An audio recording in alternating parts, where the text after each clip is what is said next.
And that's why something Stoker blah blah something. I don't know. Wow, Stoker, I didn't know your body toll was that high. Like, all of the Lombaxes? Oh God. I mean, listen, they're pretty flexible. Stoker's just like, I can't believe you did it in only 1 weekend. Like, you must have had like 18 of them at a time. ugh. I took a 5-hour energy. It's cool. Yeah, but You know what? Fair. I have definitely survived some deadly shifts through the power of 5-hour energy. Hello, everyone. Welcome aboard this exciting adventure of Love's Labor's Lombax. Yep. Ratchet Clank and Stern are dead. Did you start to say Ratchet Clancy? Ratchet Clancy. Ratchet Clancy's like- Rainbow Six. Yeah, I was about to say like I don't know. the hunt for Red Clanktober. Why not? Submarines, but in space. Okay, but what do you dive under if you're a space The submarine? space is leaking and shut up. You dive under the space brine. Yeah. You know, it's like there's- the thicker okay, part of space you can't like- see through. You dive into like a gas giant. It's a cat and mouse game with space submarines inside a gas giant. Shut up. God, now you're making me think of the scene from Castle in the Sky where they're like trying to hide in the clouds, but yeah, it's like in a space giant or That's space nebula or right. something. It would be awesome. Hollywood doesn't know what it's missing because it passed on me. Okay, just saying. Clearly. God, I can't not see Lego studs when those things are going around. It's true. How's everyone doing in the chat tonight? You stole my thing. He stole my thing. Rick. Yeah, well, you know what? I didn't see your name on it. Also, Stoker's on my side of the seat. He's like, he's poking me. Yeah, that's right. I'm like, and you're like, no, stop, and I'm just like, Stop it. Eh. Your turn. Okay. I got out and had a good time for like the first time in 3 years today. Really? Tell us all about it, Jonas. Well, I had some like business to do downtown. I gave him the business. We took him downtown and gave him the business. See, but I also took some time to just like go check out the farmers market. And This immediately goes back here. So you were making your way downtown. Yeah, thank you. And a retro gaming / collectible shop I hadn't seen in a long time, and I'm really glad that they're still around and thriving. Well, that's good. Yeah, because the retro gaming scene, the fruit The retro- fusion, The retrograding scene. yeah. the That retro one's actually gaming in growth, scene probably. that has gone a bit banana pants in the past couple of years. The shop I went to has at least one used instance in stock of pretty much all the major consoles from the last 30 years or so. I think there were like some really like minor ones they didn't have, but they had, all the, like, I didn't see a TurboGrafx, but they had like the NES, the Super NES, the Genesis, the Master System. They had a couple different Xboxes, including one that was like the original Xbox, including one that was camo colored. If it was camouflaged, how could you see it? Rick, is there a speed-up-heed you can use to get in there? There is in this stage. I do not remember how to get there if I can't get there. Probably can. Anyway, all the consoles are on sale for. I think the most expensive one I saw was $150. Most of them were that's under not 100. bad. Oh yeah, no, most were under 100. And if I ever want to do the retro Twitch streaming thing, I just might, maybe for my next birthday, maybe I'll treat myself to one. What would you have in mind? Yeah, look at you. Oh, probably the foundation of my collection would be the NES. I mean, either that or the SNES. Just because I was always the Those are Nintendo kid. among the two best consoles ever made. So Yeah, and they also have a ton of games, averaging about. what? Sorry, Good. hang on. I got a question for Rick. What are you looking for? What does that symbol on your map actually mean? This symbol, that's a teleporter. I'm trying to Oh, okay. figure out how to get to this island over here, and it looks like I you have see. to take a speedipede across the water. Trying to remember how to get to a speedipede. Or Speedle. Oh no, there. Speedle. Hold on. Go back to your map, because I just looked at the legend. There is an icon for Speedle Nest. There is on that island. It's on the island. Oh jeez. So maybe you have to get onto the island without the Speedle. Or maybe you have to find teleport at an island. I mean, there is a teleporter symbol on the island, but Yeah. Well, the it's only a- other yeah, teleporter is that one over there. what about Mhm. the Huzamaduki? Can you even see the island from here? Yeah, Oh, and I could see it better from the other side. hmm. Let's see. Just Trying to float not. on the geometry here. Is this the water that's full of Ichu-ups? Yes. Okay. I'm sure they have an actual name, but to me, they're Ichu-ups. Yeah, well, it's your own ups. Oh no, you got eat-upped, and then you floated above the water. And Got that sends me immediately back to the marketplace. It feels like there must be something from the marketplace to get there. You don't start The going island's up, like it's the right other over direction. there. You can see it from here. Yeah. There's got to be something. Is there... Can you go up the middle tower? That was funny timing. Come back here! Oh, well, never mind then.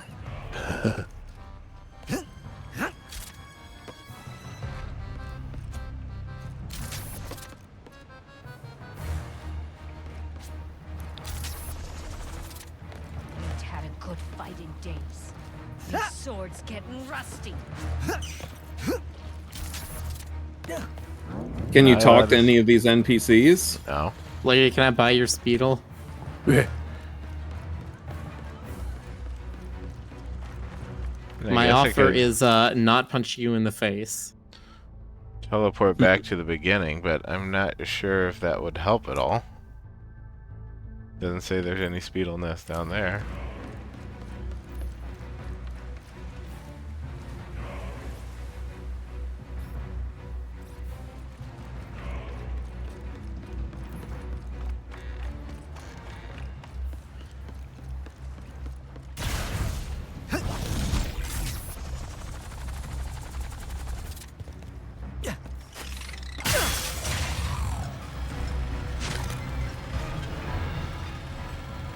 Huh. Huh. Huh. Huh.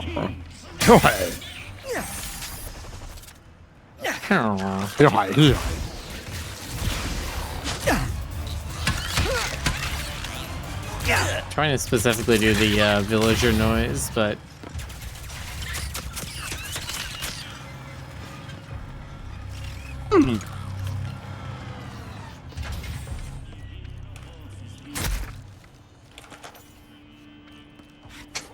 Jonas, you made me bump my water bottle.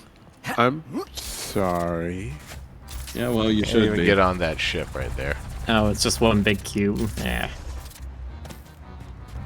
The geometry in these games leaves a little to be desired. Yeah. Invisible walls. Invisible walls.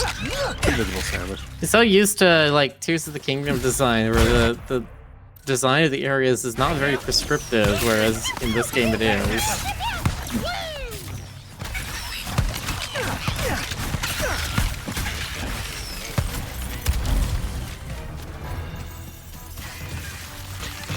Just to avoid hits like that. Thank you, Clank. Thank you very much. Thank you. Give him the clanks. I'll give you the clanks. Rolls up sleeves. Reveals I've got robot arms. Roll up your robot slaves. Roll up your arm can sleeves. Yeah. Thank you for the bits, Big McLarge Huge. Thank you. It's too bad Big you can't- McLarge huge. I thought that was Thud Run Fast. Thank you. I mean, it could have been Slab Hard Cheese. That was blast hard. Fist Cheese. smash slam. My name is Julius, and I go and that's correct, Stoker. You're not even doing it You right. okay there, Stoker? Okay. You Clearly not. You brought shame on your house. Yeah, Go well, you know dunk. what? I bring shame on everybody's house. Go dunk your head in the bathtub. I will not. Go dunk your head in the bathtub. No. Fine. Wonder, is there a ramp that can get me over there? Not even got any water in it. Well, yeah, he doesn't want you to drown. He just wants you to dunk your head in your bathtub, not in the water, and it just in the bathtub itself.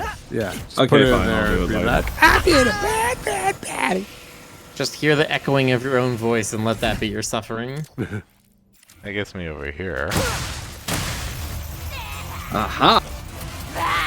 The opposite direction. Ye be testing my patience, Lombax.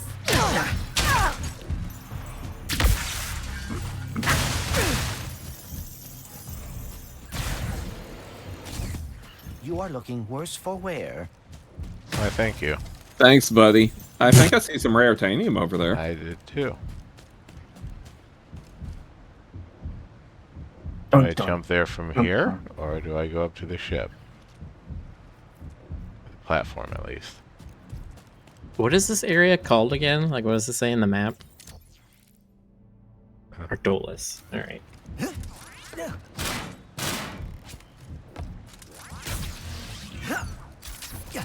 Yeah, there's the beetle right there.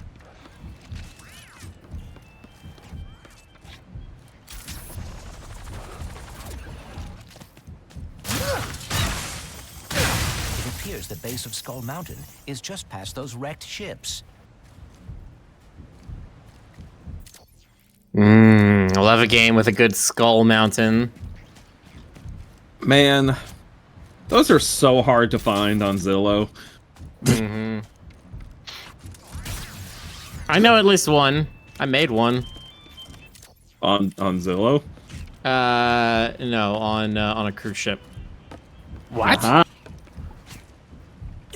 One of the old projects I worked on was a pirate-themed VR thing for a cruise ship. And part of it was, yes, you escape your pirate ship as it's exploding. You take the escape pod and you land on Skull Island. Because of course you do. Yeah. Of course you do. As one does.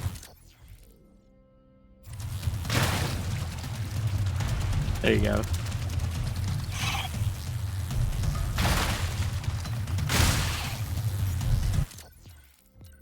There you go. What is- Oh, Oh, plastic. Gotcha. Yeah. flew over the jump. I think Get you're a fine. squirtle on. Will the speedles just go on forever? What do you mean forever? Like, do they ever run out of juice or something? Like, if you Nah. Did I ever run out of Speedle Juice? They squish. Juice? Speedle Speedle Juice? juice. Okay. Speak with you. Showtime. That was a little Aha. bit more Joker than Beetlejuice, I'm afraid. Nice model. Two more to go. showtime. Batman. Did you know that line was improvised? I mean, most of Michael Keaton's dialogue was improvised. Well, no, because he leaned on that tree, and it broke, and then literally it was him yelling at like the set designer, be like, "Nice fucking model." Nice fucking model. Man, remember when they could say fuck in PG-rated movies? God, that's right. It is very hard to believe that Beetlejuice is PG rated instead of God, that is PG-13. weird to think about. And it is not before the PG-13 rating. That was made after PG-13 was a thing. I don't- never knew. Go ahead. On a funny note, I forgot to mention this, but I saw the Beetlejuice cartoon first before the movie. Guess Same here, how I actually. reacted? Oh, okay. As a matter of fact, if I'm being completely honest, the cartoon is still my favorite iteration of Beetlejuice. Oh yeah, I had a lot of fun watching the cartoon. I mean, it's I love the art style. I liked Beetlejuice and Lydia being friends, and I loved that it was so incredibly reliant on terrible puns. Yeah, that's your brand. Yeah, no, that was a big influence on me. That hit the air when I was about 5 or 6. So Formational memory. yeah, that is foundational. That one was foundational. Count Duckula was foundational. You remember Duckula, right, Jonas? Yes. You may have. Why do you mentioned say it with such a begrudging You may have mentioned it once or voice? twice, maybe. I don't know. face? Have you ever actually seen an episode of it, or do you remember? Yeah, no, I remember. I would watch it on like Nick at my grandparents' house. Yeah, it was very British, Like they'd put it on with Danger Mouse. which is even more British. Yeah, I didn't really get it at the time. I thought it was funny. I was like, hey, Dracula leads a dog. That's weird. But like, I didn't really get the humor, you know. Can you repeat that, please? This is Dracula leads a dog. He's a dog. It's Dracula leads a dog. How does the dog get the blood sucking? It's Yeah, that Dracula. sounds about right for like a 4 or 5-year-old. Especially a 4 or 5-year-old Jonas. I was the most insufferable little child. No, really? I want to go back in time and beat myself up. Again? Really? How'd I miss those? You were just too eager to get into the theme part. I guess so. As one does. I wonder if they have different I'm more dialogue near for the this. end.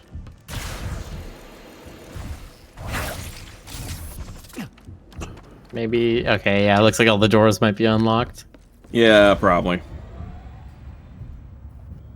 You know, it's funny. I think I've talked about this before, but so Danger Mouse, Duckula, all those were made by an animation studio, a British studio called Cosgrove Hall. Yeah. Which is two people's names. It's not the name of a building, though they often got asked, "Hey, where's Cosgrove Hall? Where do we go to find that?" Hey, hell. We can finally stop hearing his heartbeat.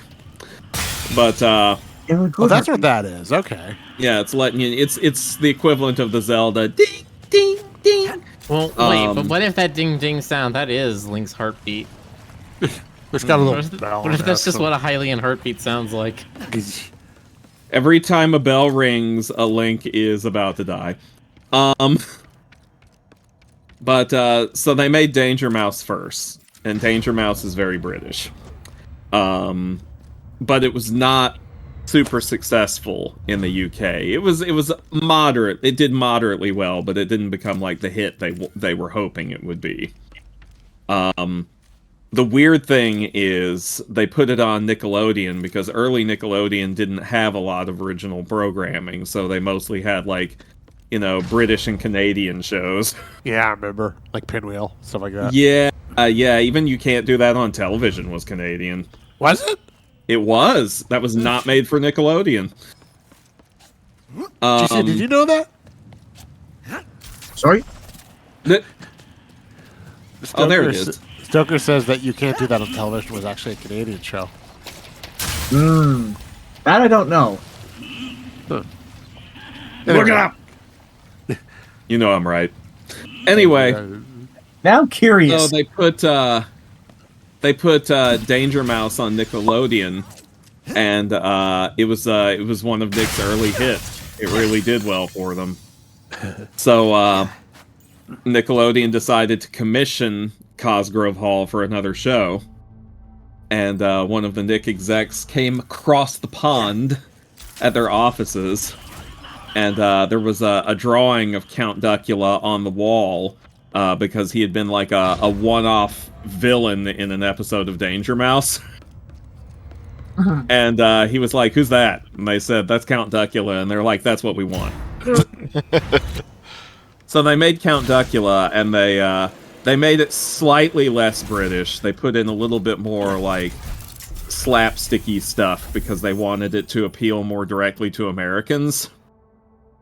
But Duckula was never as big in the US as Danger Mouse was. Instead, Duckula became a hit in Germany. That's funny. So, the moral of the story is nobody knows what the fuck is happening.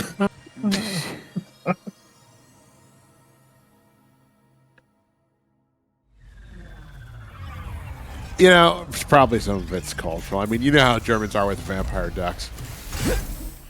Yes, I mean, it has such a huge impact on Yeah, on the Yeah, zeitgeist. on the, Zeitgeist on the is military. actually- It's the military inductual. Yeah. complex. No, zeitgeist is actually German for vampire duck. Ah, Yes. now I can finally experience the city without It's the true. threat of being I know, kidnapped. I know, like 2.5 German people, so you know, I'm an authority. You need to- Wow, who's the half German? Your face.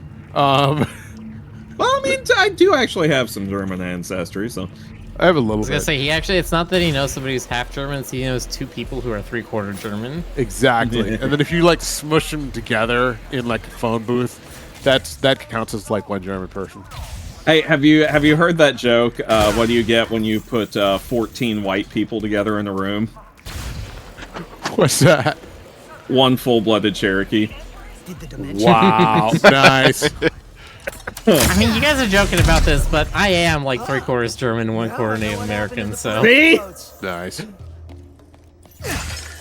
I am, let's see, Polynesian Chinese. It's not Cherokee, it's Sioux. Oh, nice. I've been told oh wow, your balloons are here too. Weird.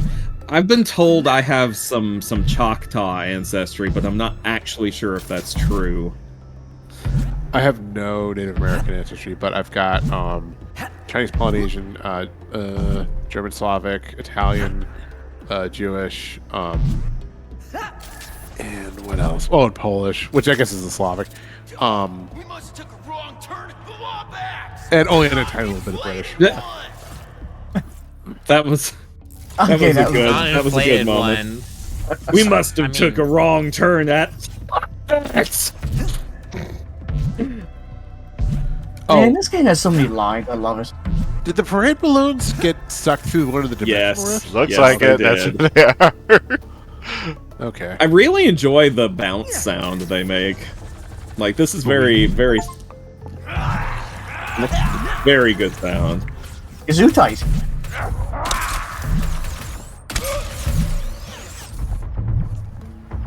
Alright, Rick, show us that 360 no scope. There you go. I like And that you it get it slows up down onto the board. time when you use it. Yes, it's very convenient. It's like the #1 thing that keeps me from actually using sniper rifles in most games.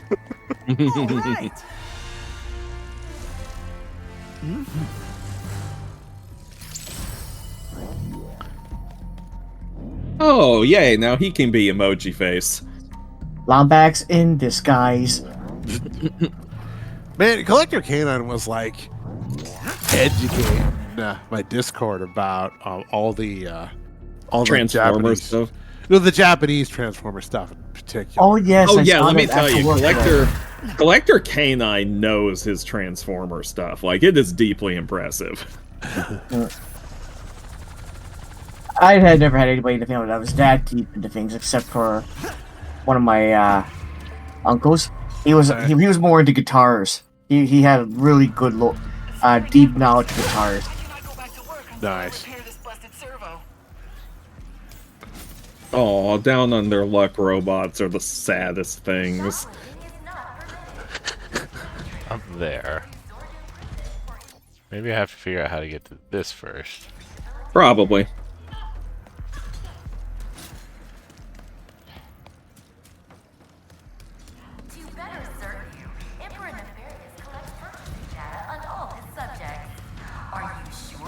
There were some like vagrant robots in that Stray too, weren't there? Yeah. Yes. Yeah, I remember that. Actually, now that you Stray, mention man. this, When I first went in here, it did give me a few Stray vibes. yeah, now I'm starting to see it. Also, attempts to evade sensors will result in immediate detection. Alright, get over there. Maybe I have to do it from up near the ship. Or Sean. Maybe. Ring a ding ding! Bored with those weapons? You've got enough bolts to buy a new one from Ms. Zircon. Is only our Emperor's unyielding love. Yeah.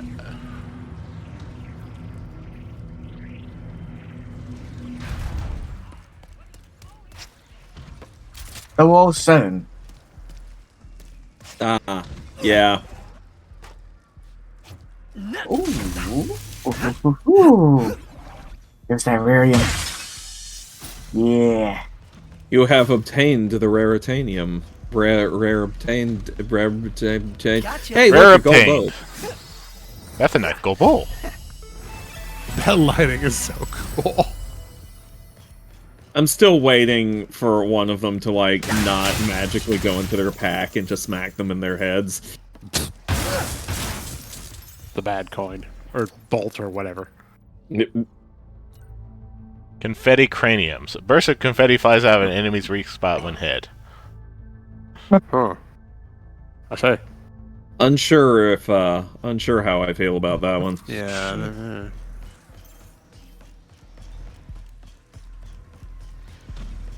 Hang on, turn the camera back a minute.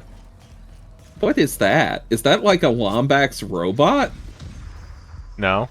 Super What is Lombax. that? Hold on. That's Oh, weird. wait. It's one of those one-eyed monsters. I just Yeah. realized that. Oh, okay. That got the one eye. I see. It's really cute. Ears sort of threw me off when I looked at that at first. I was thinking I want like Lombax? 30 of them. Lombax A Cyclops? lunch. Hey, Stoker, have you seen a Triops? Have I ever seen a Triops? Yeah. Have you ever seen a Biops? Alright, look. Or Blinky? Show me a Triops, Jonas, and I'll tell you if I've seen it. Alright, hold on, let me find a good freaky picture of one. There we go. There it is. You ever seen this thing? This alien ass looking thing? I love it. It's got 3 eyes. That's the name. The third eye is that No white way. thing. Yeah, thank you. No, the third eye is that Yeah. white thing in the middle there. Yeah, I figured. Looks like it might have been partial inspiration for the aliens in the 1950s War of the Worlds adaptation. That could be. That could be. I You've don't know. seen that, right? Of course, George Powell. Yeah. Yeah. I still cannot get over, like, watching that a couple years ago after having not seen it in, like, well over a decade. Maybe even 2 decades, in fact. Maybe even 3 decades. It had been a while. You know, And then realizing that the main character's name, and he's unnamed in Wells's book, because Wells loved doing that. But the main character in the 50s movie version is named Dr. Clayton Forrester. that can't be a coincidence. I mean, I'm No, sure. it's not a coincidence. I mean, but that- I yeah. remember being like, wait, hang on. Just- Hang on. I remember that the aliens, once they were actually shown, scared the crap out of me as a kid. They're pretty weird looking. Yeah. They're pretty weird looking. Like, And as- it's one of those things where the story behind the one day when they were shooting with the full alien prop was one of those things where it could have been so fucking disastrous. Because like it was falling apart and they were struggling to keep it together long enough for them to get the shot. Right. And they got the shot they needed, and it just came completely undone at the just on the other seams side. immediately afterwards.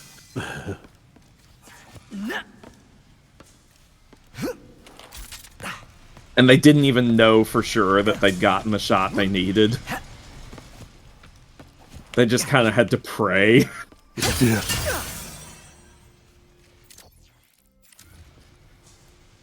You know what the real tragedy is, what really kills me about that movie is that most of the alien ship props were like just freaking melted down for like a Boy Scouts metal drive. Very few of them have survived. Yeah, I have to assume that at the time they didn't, they probably didn't think, oh, this is going to be a cult classic or something, Yeah, well, that's more than a cult classic. That one and The Thing, which came out, I believe, the same year, were kind of like the beginnings of the giant 50s sci-fi movie boom. Can you let me stand on the box and not have it slide out from under me? No. Can't do that. Negatory.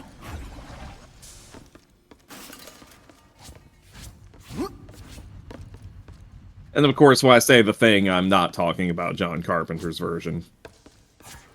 I have learned recently... Huh? Oh no, falling.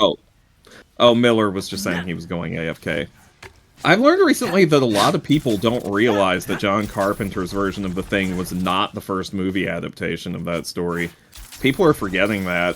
I think it's because the title of the original version was different. It was like The Thing from Outer Space or something like that, right? No, the full title for the original was The Thing from Another World. From Another World, that's right.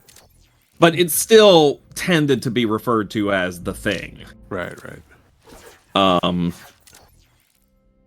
mean, it tended to be shortened to that. And that's still why John Carpenter gave his version that title, because the original source material, the novella, isn't even called The Thing or The Thing from Another World. The original novella is called Who Goes There? Right. Which is decidedly not as dramatic. Yeah, well, I mean, it's kind of an accurate description of the story, because the whole story is about, who's really whom, Well, it's very... What was it published, like 1930s? Something like 30s, 40s. One of them. It's a little more of that early 20th century vibe. Like Carpenter's version is closer to what the original story was, because, I mean, the 50s movie just ditched the shape-shifting angle entirely, although apparently they did consider using it.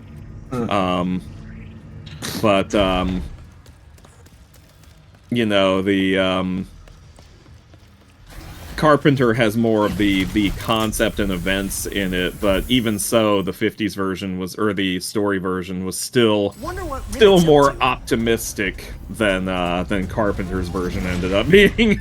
Right.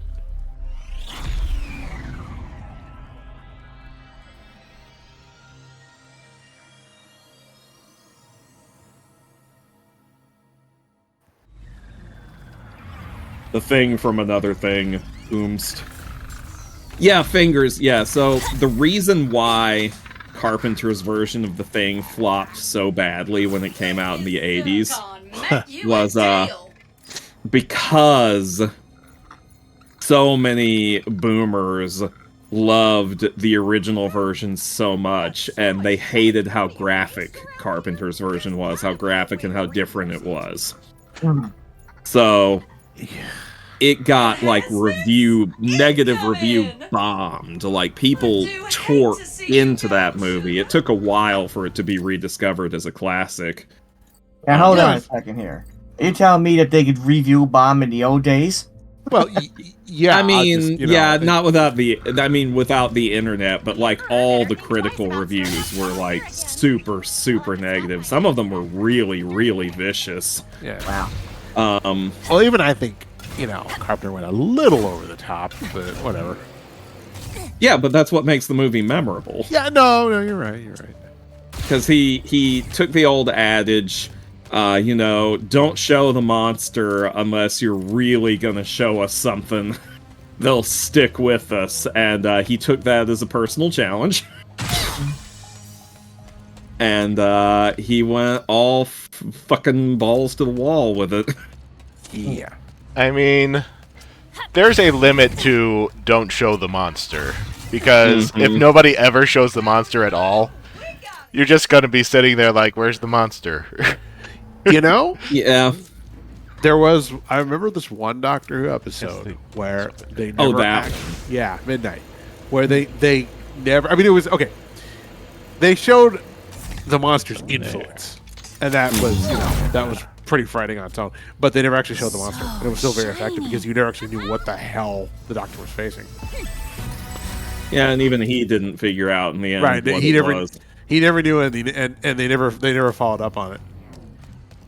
But the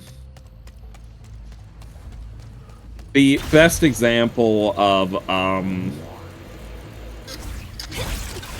trying to think, because like there's the probably the most controversial don't show the monster ever has got to be the original Blair Witch Project. Yeah. Go on. Didn't they show what now? Didn't they show the witch at some point though? No. I could have. No. Okay, fine. Okay. No, the hilarious thing, you want to know what the hilarious thing is? There was something in that final scene that they were supposed to show. Yeah. But the cameraman just didn't get the shot.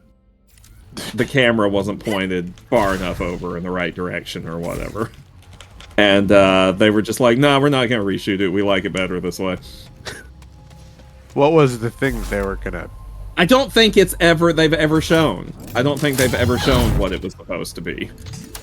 I think they are deliberately So you're telling making me that there's lost media on a hard drive somewhere, a secret that people don't know. That's right. And if you see it, you go insane. You go insane. Yeah. You go all. That's it. Anyway, I'm back to Sush. I noticed.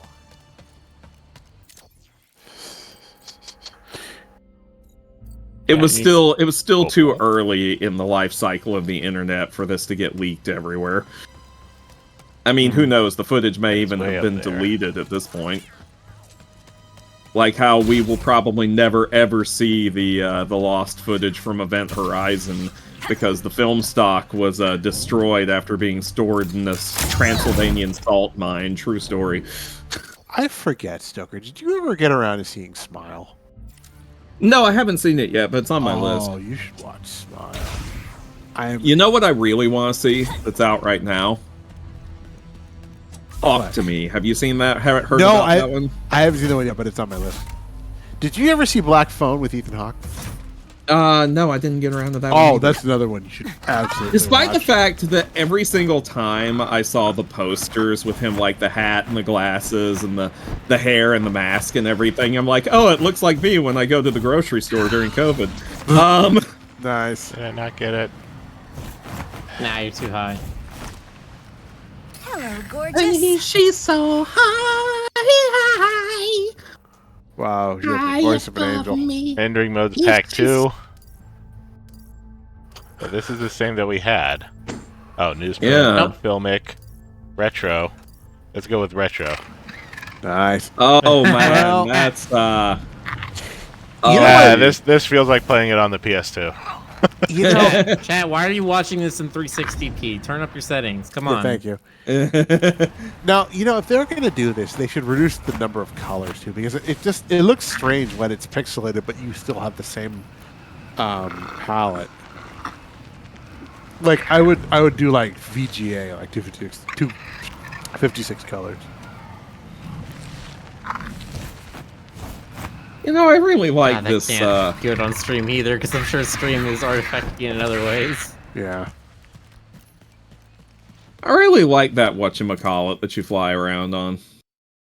Trudy? Yes. Her name is Trudy. Yeah, what does filmic look like? That's not silent filmic. movie. Is it? Funny. I firmly maintain that the equivalent of this, the equivalent of the grainy film look for like Gen Z is going to be like MPEG compression artifacting. That's going to be the nostalgic filter. Remember when all the blocks would pop up and it would get kind of cruddy? Oh, you just ran past it. Yeah. It's hard to see with this filter on. And for my generation, the equivalent is My based on- brother in Christ, you are the one controlling the filters. Yeah, I know. Newsprint. Oh, that looks good, but you probably can't see it. I can sort of see it. I can see some of the overlay. Yeah, it has a half-tone dither on it. Right. Nice. yeah. It doesn't quite. Well, okay. If I get in close, I can see it. That's funny. Yeah. No. The equivalent for my generation would basically be like VHS artifacting with like. Yeah. You know, like unsharp mask plus like the tracking snow. God, yeah, the tracking issues. The tracking snow and like the rainbow. We'll get like the effort. middle of the frame is like extremely skewed, and then the like bottom half of the TV is playing a thing 3 seconds ahead of the top half of the TV. There's a reason for that. I forget. Somebody explained it to me once. But there is a specific reason for that. Some kind of issue with the tape. Yeah, it was demons. Yeah, thank you. It was good. It's always been demons.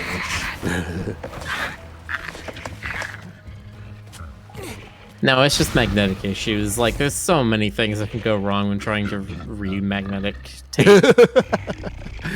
Good times.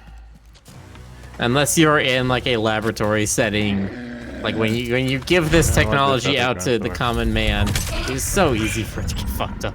Oh, Miller, have you heard about the room temperature superconductor? Yes, I brought that up the other couple Oh, that's days right, ago. you did, didn't you? Hey, look out, Rick. You're in range of that thing. Thank you, Clank, for your ever prescient advice. But yeah, I want. Yes, modified lead apatite crystals, and they not only. Well, it was today they had 2 different labs that confirmed that they also observed the Meissner effect in it. So they're doing it. Cool. That's good. Verification is good. Yeah, Again, we'll we're still getting have to see what the full extents are. The Meissner effect means it is superconducting, but we need to know to what extents. There is a Right. certain amount of voltage or current you can put through it that it will break down. Right. If that current is like 3 amps, then that's not good. Yeah, there's probably like a bunch of different ways that you could screw things up with this. And it may But not it's a have good any- first step. Oh yeah, it's a good first step. Sure. I just want a little floaty thing for my desk. That's all. I just want a little puck to just be like, hey, check out my floating thing. It's floating. It's floating. It's room temperature. Check it out. It's a conversation starter. Well, Jonas, don't let your dreams be dreams. It's floating. Why is it floating? It's because I'm psychic. And I've been concentrating on it all day, and so I've been Right. keeping it afloat. Exactly. It's like, even if this specific crystal doesn't actually work out, we'd be able to actually, study the molecular construction of the crystal and maybe make something better. Yeah. It's Yeah, funny one 'cause of the it's like- things they've focused on this thing a lot is that it's like, turns out you can't just find a chemical structure that is superconducting at room temperature. There is never going to be a chemical structure you can synthesize that does that, or a chemical synthesis. It is all about the crystalline structure is what they've been talking about. They're like, turns out it's the structure that matters more than the actual chemical makeup of it. It's like some little sandwich of crap, and there are little grooves in there that, Well, I mean, that's what the like frozen superconductors also were. Is they were like 2 pieces of copper with a single molecule gadolinium or thick some piece shit? of sapphire. Right. And then you just kind of sandwich it and cool it down, and then you can run it around on a track like a hockey puck. Yeah. All comes back to pucks for you, doesn't it, Jonas? Exactly. Oh my god, now you say that, and now I'm wondering, what if we actually, like, hockey adapts a superconducting puck? I would love that. Because then they could play at room temperature instead of having to have an ice rink. Room temperature floating. Oh, Lord, that'd be a weird change. Everybody else is like fusion reactors and superconducting, blah, blah. We're just like room temperature hockey. That's where it's at. That's the future. Here's the thing. Which of those are going to be sold a lot easier? Room temperature hockey is going to make money right now. Yeah. God. Kickstart it. Fund it. Clip it, Boxer. I don't know. Nerds.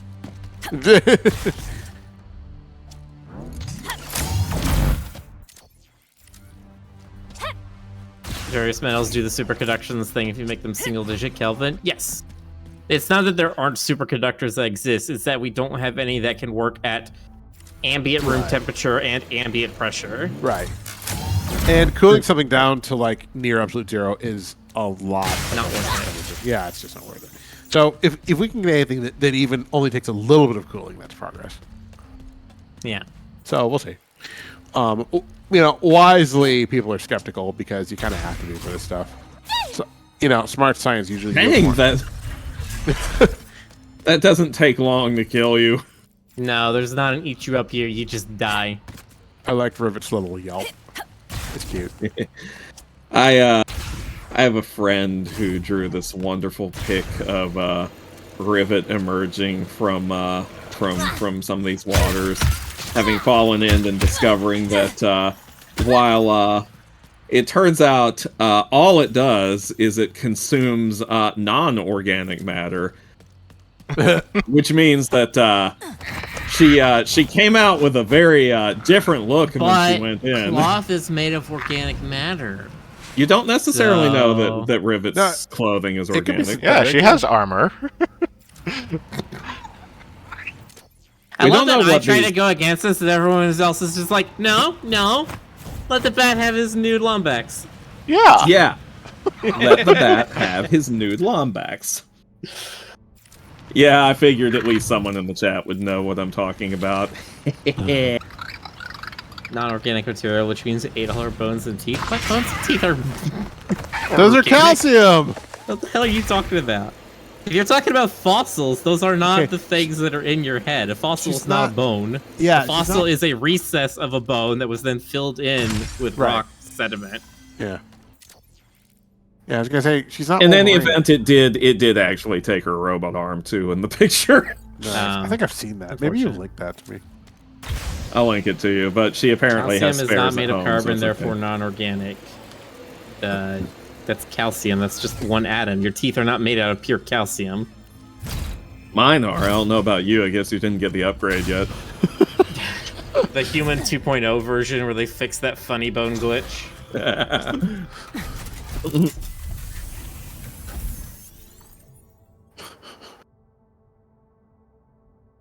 I had this impulse just now to say something incredibly stupid. Why'd you stop? Now? What stopped you this time? I was just gonna. I wanted to just be like, "You think Captain America's got adamantium teeth?" just let that sit. Captain America? Yeah, Wolverine? No. I. No, he's doing this deliberately. I see. Do you think kryptonite messes with Superman's spider sense? Why is that so funny? Get everything except those two. Okay.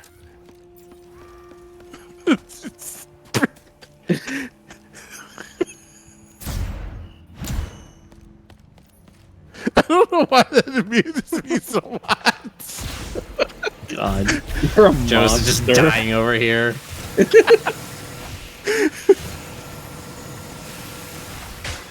Jonas, I think your allergies are making you loopy. Could be. Or they decongest it, maybe. Yeah, I was gonna say, how many balls of Sudafed have you had? What's this excuse the rest of the time? I take a lot of decongestions.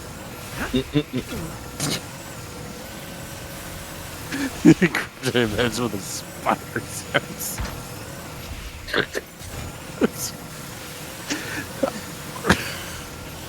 I dare you to just go on Twitter and without explanation, without context, tweet, do you think Captain America has adamantium teeth? Hi there.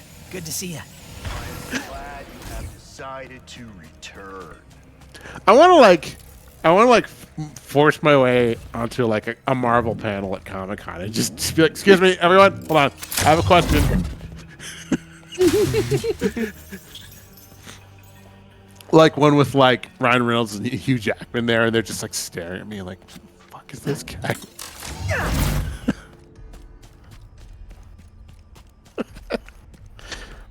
Hey, have you seen Kit anywhere? Not yet. She hasn't returned from her big adventure. I hope she's all right. She's fine, Richard Yeah, me Orbit. too.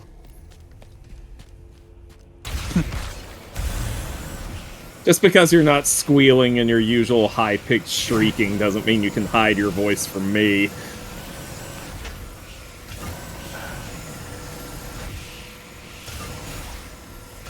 Oh, Did I ever tell you about, Platform. Jonas, did I ever tell you about that time I was in Star Tours, the line at Star Tours at Disneyland after it had been refurbished, and one of the robots I recognized that was Patrick Warburton's voice, even though they pitch-shifted it up real high and squeaky. Right. Just because he was still using the same, like, intonations and speech patterns and inflections. Right. It's like, it's like Christopher Walken. It's more than just the accent. It's the peculiar cadence and such. Yeah, it's not just the accent, it's not just the pitch, it's the rhythm, the cadence, the boogie, the adamantium teeth. That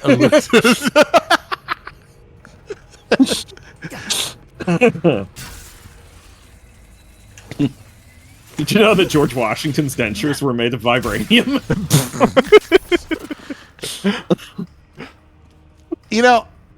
I've never read it, but apparently there's like Marvel, like it was called like 1602 or something like that. Where Oh yeah, didn't Neil Gaiman write that? Did they? Probably. But yeah, it was like all the Marvel heroes in at the beginning of the Age of Colonization.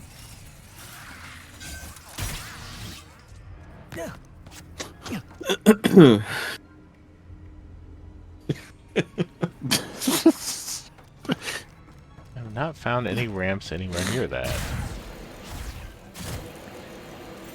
Well, it sounds to me like you need to ramp up your investigation. Oh, I don't get it. I don't either. There's something very amusing to me about him being lost on the camera and then the camera finally finding him just nose buried in the wall with his jet boots still going. I like any riff in a game room movie where the cameraman gets his ass kicked accidentally. Like, I seem to remember they did that in Spaceballs at one point. I'm sure.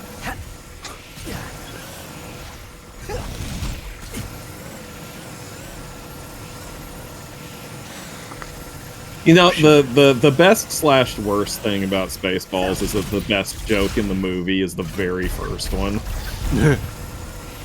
The one where they're showing Dark Helmet's ship, and it's just gargantuan. Yeah, it's doing that long shot showing how long it is. It's like da da da. Yeah. And then it just keeps going and keeps going and keeps going. Like, it keeps going until it's funny, and then it keeps going past the point where it's funny and starts to get annoying, and then keeps going past that point and becomes funny again.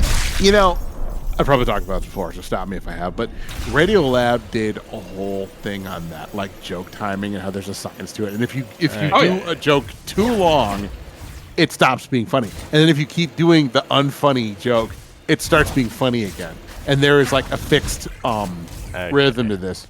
Oh yeah, I mean, Tex Avery when he was doing his cartoons used to use a metronome for his timing. They showed, not showed. They had a clip from this weird, like at some point, Kristen Schaal and I guess her husband or something did a comedy routine on the road, and they pretty much demonstrated this principle by having this bit that's nothing but, it's just like, Kristen Schaal's a horse, blah, blah, blah, Kristen Schaal's a horse. It's just that over and over again. And you hear the audience, like, laughing. First time it's really funny, they're laughing genuinely. Then they all kind of stop laughing, and it's still going. And then after a while, they start laughing again. It's a little more like, okay. And then they stop again. And then they start laughing, like it's just, it's like some weird, human thing. Human thing. Okay. Well, there's a name for behavior where it's like telegraphed and it's like herd behavior, like yawning. What's it called again? Like isotaxis or something like that. Yeah. But this is just a thing we do. We well, have you know, it's funny because it's so ingrained into us that sometimes the timing it's by its. I don't think that worked for you. No, Right? it probably doesn't. It's so ingrained in us that sometimes you can keep the timing and the rhythm of the comedy and leave out the comedy, and it will still work. Yeah. See, Or- Family Guy. Or Oh! replace it. Yeah. Or replace it with horror. Yeah, exactly. I mean, there's a thin line between horror and humor in the first place. Looking at that Right, ring right. up there, I wonder if it's supposed to teleport. Like, if you want to see that weird, uneasy threshold between horror and humor, watch like Jordan Peele's movies. Oh yeah. Yeah. You Is know? there? Have you ever seen Housebound? No. That is a New Zealand horror comedy movie that really strikes that balance super, super well. One of the best horror comedies I've ever seen. Also, that movie has an absurd number of plot twists. Nice. Like, it's one of those things where it's like, okay, it's this. No, wait, it's this. No, actually, it's this. Over and over and over again. That's a good laugh, Rabbit. Rabbit? Rabbit. Rabbit? That's the name of Ratchet and Rivet's child, Rabbit. Rabbit. Yeah, they pulled him out of a hat.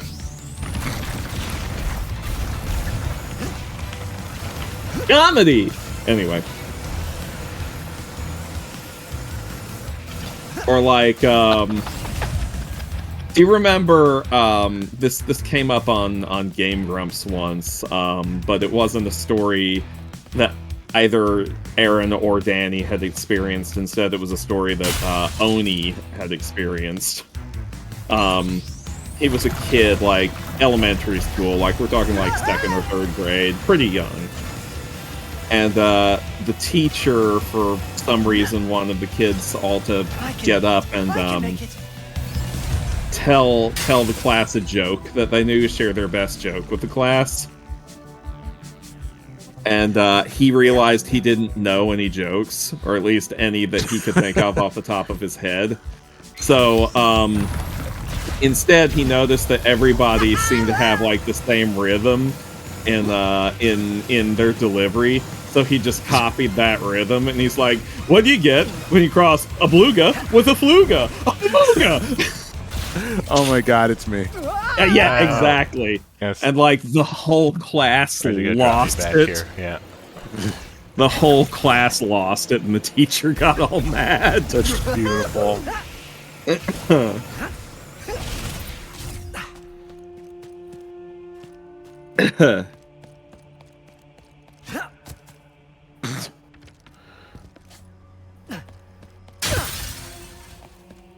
Also, going back a while to an earlier topic, I just noticed Adrian said, "Have you ever noticed Penny and Superman are never in the same place at the same time?"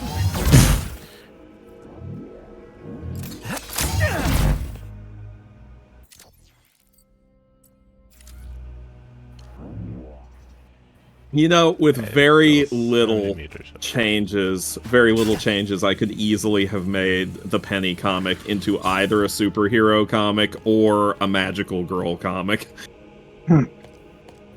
Only her costume would just be the collar, pretty much.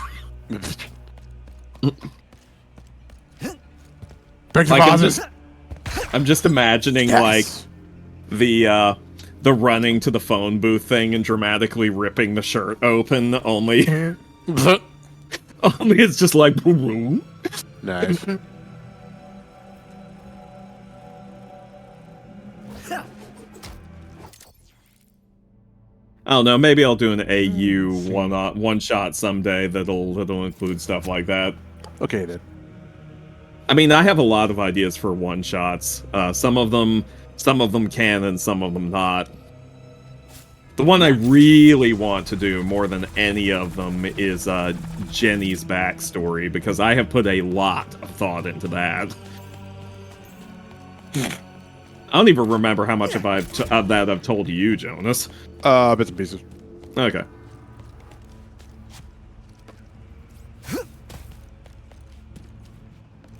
Did I tell you the big spoiler where she turns out to be Luke Skywalker's father? Thank you. Yes.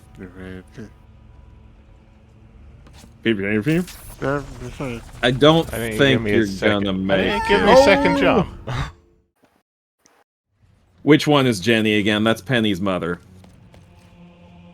It's very simple. There's Penny, there's her mother Jenny, there's her father Lenny, and there's her brother Chuck. I'm sure there's a term for that in comedy writing too, but I refer to it as the Inky Binky Plink, Inky Blinky Pinky and Clyde rule. I'm sure there's another name for it, but that's what I call it.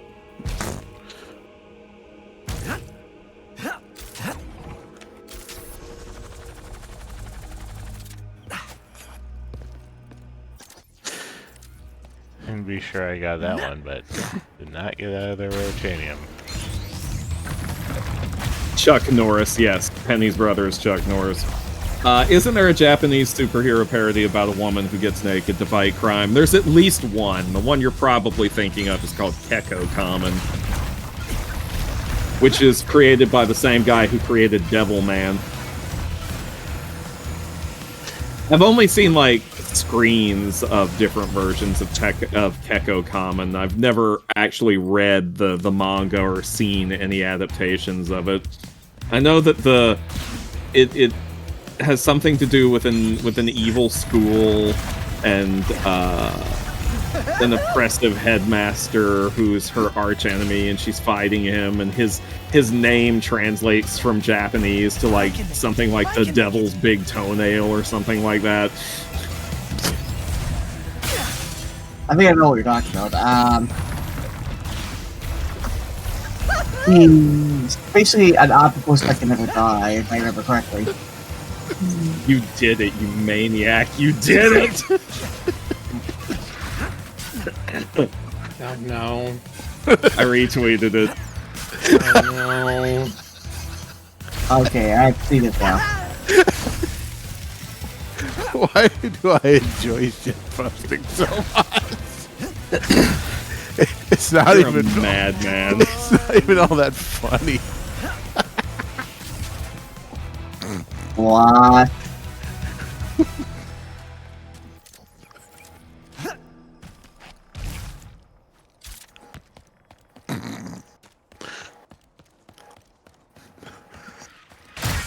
I really want, like, some Marvel fan to answer me very seriously and lecture me. I mean, the don't internet, worry, man. it's the internet. You're probably gonna get your wish. I need it badly.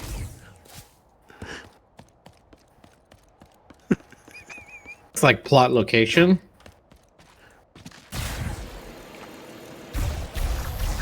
Not expect somebody's like, wait, what thinking? Are you gonna take a bite out of Wolverine or something? Yes, it is plot location. Don't they have any way for me to get back down without plot? Jump.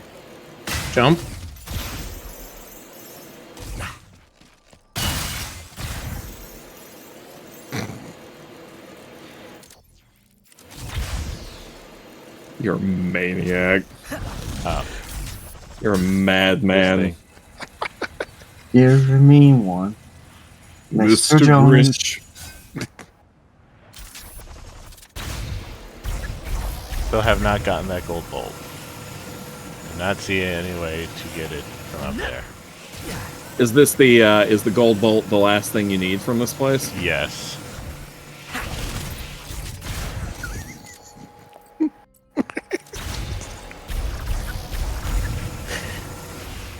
Here, you snickering and snipering and I will never and gobbling. I will never tire of confusing the internet. All right, there's gotta be a simpler way. It can't be something like changing directions off a ramp, especially with that warp gate architecture right there. I hope it's not one of those situations where you have to drive around on one of those, Well, the problem is if that's just a warp gate, that means I need to look for the answer somewhere else, and it could be anywhere on the stage. I don't have any hints.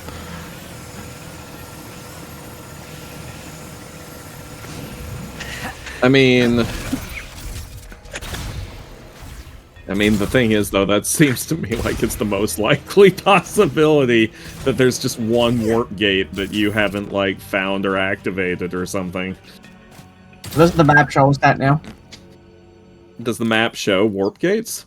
Oh, Yeah, there's ones that that we warp missed. pad right there, but that's just the warp that goes to the village in the center. Hmm. Okay, so it's probably not that then. What's the name of this planet? Savali, right? The volley. Yeah. Whoops.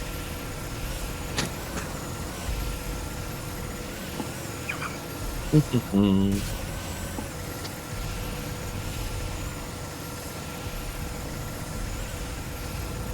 have these power lines up here.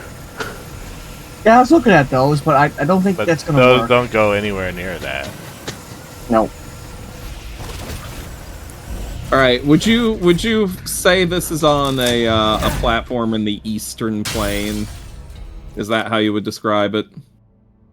No, that doesn't look very Eastern to me. No. Then that's the wrong one. Southwest. West, mostly.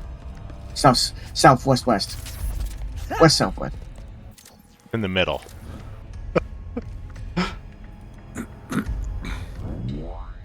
Sure, let's go with that. Wait, what happened to Miller? Oh, there's Miller. Oh, okay. Well, this is still the one. For some reason, they're just okay. They just do not know directions. I have an idea. Apparently, yeah. This is gonna be having to find a specific portal that is fairly far from that. Wait, this is for Savali? Yeah.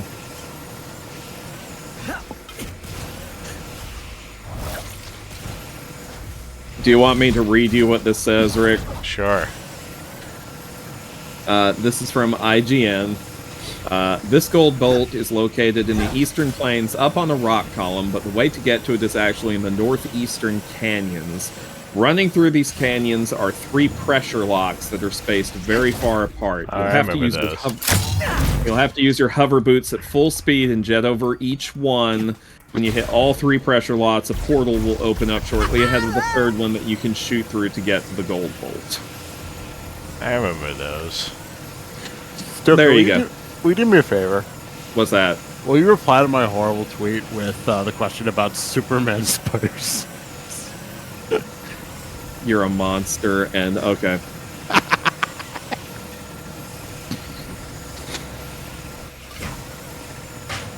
Or even better, if you want to like quote retweet it. Either way.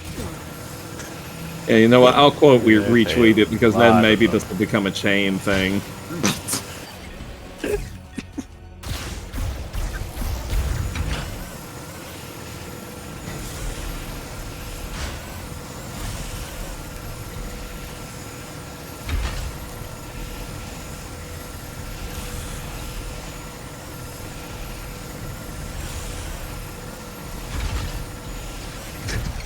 There we go. Nice.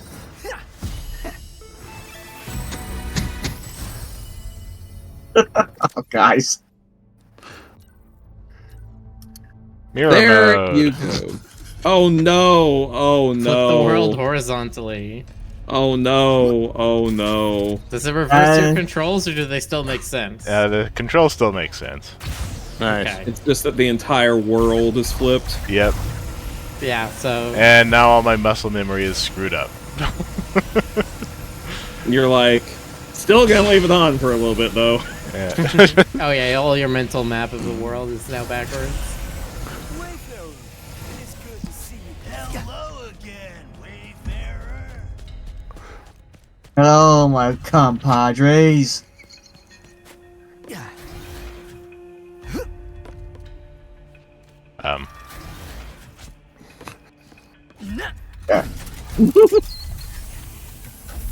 See, I thought Ratchet was gonna sit in the right seat now. Everything's good Yeah, on so did Reddit's I. end.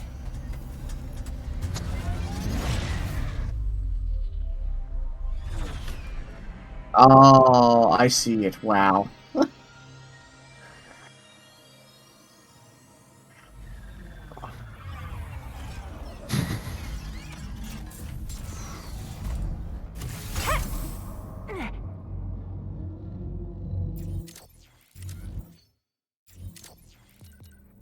Okay, turning that off now.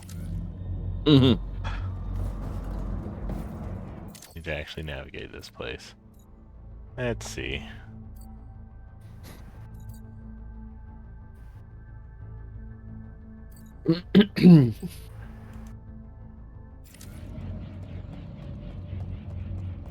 Love how Rivet is just wearing no spacesuit. Yeah, it's because Lombaxes were designed to survive in the void of space by Jesus. I knew it. God damn it, Jesus, they're OP. You need to nerf them. I asked Jesus and he said no. I asked Jesus, and he said, "Jeez." But he said it to us.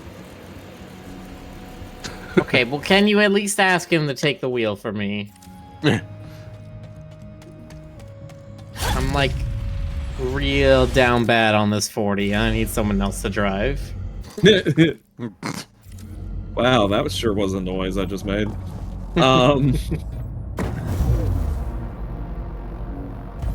I say, even though I've literally never had a 40. It's that gold bolt over there.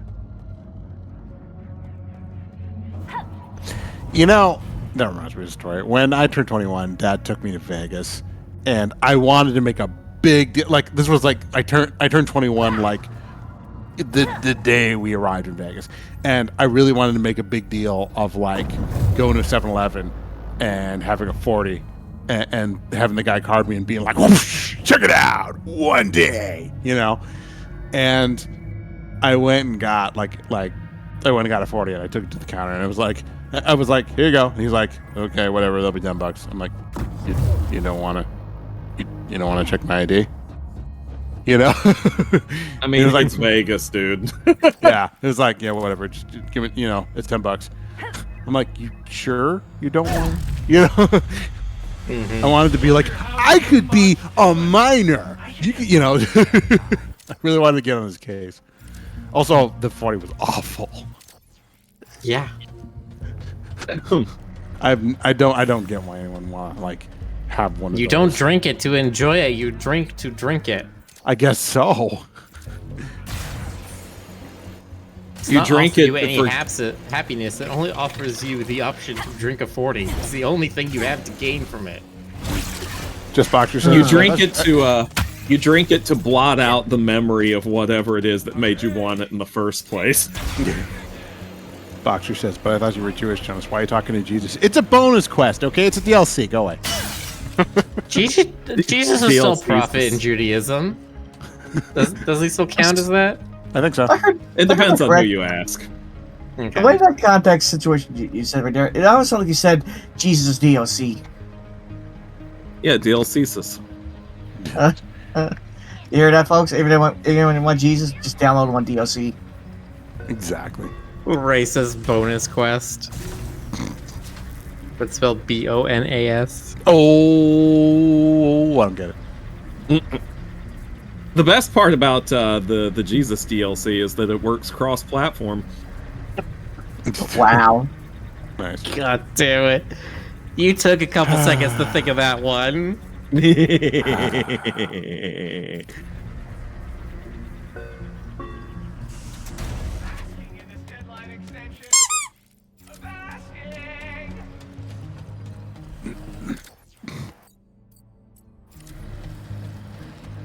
Engaging charming accent.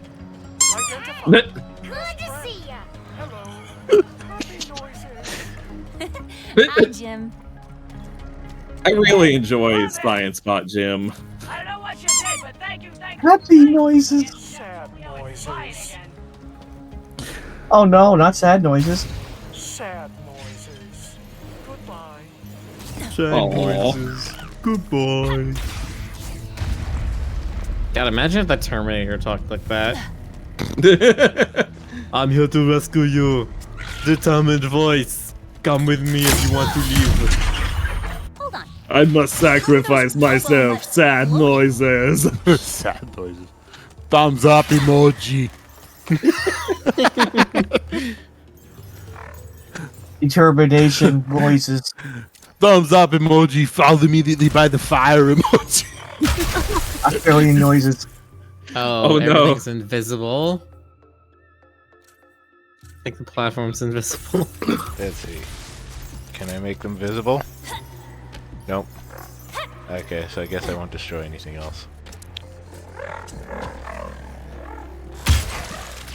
Are they supposed to be? Oh, okay. I was concerned that it was a glitch. I didn't know what was gonna happen. No, it's a feature. Oh no. It's a feature. It's not a bug, it's a feature. Your feature. You're a beacher! You beach whales! How dare you be a beacher? Yeah. Is he the beacher from the Black Lagoon? Galactic Ranger chest. Ooh. I think that was the best armor in Ratchet Clank up your arsenal. So double check. That's just cheese. Galactic Ranger. It did look pretty cool. Oh, there it was, right at the top. Features. God damn it. Oh, you can actually still see your face. That's a bonus. Very spacesuity. Now she's got a spacesuit. Y'all can all be happy. Yay! She's mega Space. reverse. Oh, I love those boots. They're really good boots. I appreciate the tail-clad armor. Yeah, I've been enjoying that on all of these. Man, she's Mega Man now. Nice. Just got a bubble helmet on.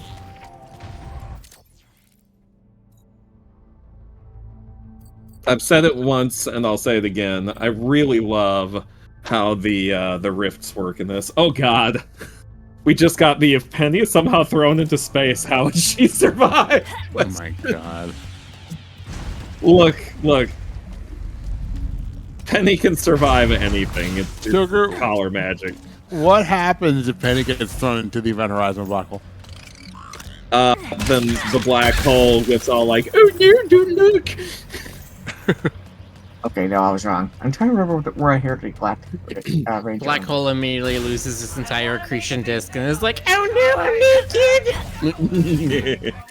I've got no matter with to pull into myself. Oh, it's so shameful. Stoker, what happens if Penny puts on transparent clothing? I'm of two minds about that one.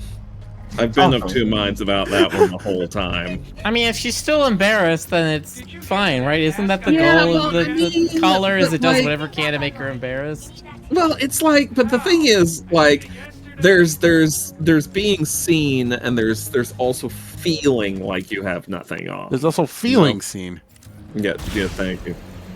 That's what the whole comic is. She's She's not like, that it's the feeling scene part. she's like, oh, I feel so seen. I don't know. I'll have to think about it and see if it comes up. Oh no, I've been noticed by Senpai. Oh, whoa. Also, it turns out, yeah, this is the original armor. Wow. Okay. Who would win, the force of a black hole or one magic collar? Magic always beats the laws of physics. Yeah, it's true. It's laws of chaos. Like, part of the whole thing with this ridiculous story is that I specifically intended this thing to be so OP. So part of the mystery of this whole story arc is the characters who actually know something about magic and magical artifacts being like, why would anyone make something this powerful for this purpose? Who did it, how, and why? You know, I have to say, it's weird that the internet does the whole, like, trying to figure out the loophole thing. I mean, I sure. think they're smarter than it. I want to see if they can figure it out. Well, it's listen. It's one of those things where, speaking as the writer of the project, I don't mind this. Keep talking. I don't mind this because sometimes there are things that I don't see because I'm too close to it. You know, sometimes things I didn't think about, or areas where I've contradicted myself. You know, I appreciate people thinking of these things because it makes me have to think of these things. I guess the weird thing is like trying to, I mean, a writer's expected to anticipate every single permutation of every possible loophole and compensate for it. Okay, fine. I mean, there's always, I mean, is it even possible to write a completely logically airtight story? You know, I saw this YouTube interview. I was about to say like a first-person interview would be, but like even then, there could still be things of like, well, I thought this happened, or I thought I saw this, or whatever, and then, you know. There's this wonderful interview with Tolkien that's on YouTube. It was from like the 70s or whatever, maybe slightly earlier, and the interviewer actually asks him why didn't they just use the eagles to fly into Mordor. And Tolkien is like,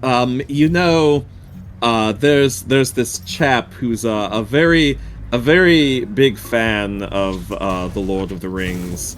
Writes me many interesting letters with interesting questions about the series, and he too asked me about this. And I'm going to tell you what I told him, and that is, shut up. Did he say that? Did he actually say that? Yes, he did! Awesome. He actually did. That was his answer. That's amazing. Now that having been said, plenty of people have come up with rationales for why sending the Fellowship, or even just Frodo and company, in on the Eagles would have been a terrible idea, but I still think Tolkien's answer makes me happiest. Assume the Nazguls would just immediately get them. Yeah, because I mean, the entire point of sending them into Mordor this way was that they were trying to do it without drawing attention to what the plan was. And if he saw the whole bunch of large airborne creatures flying straight to Mount Doom, he would have been like, "Oh shit, they're gonna burn it."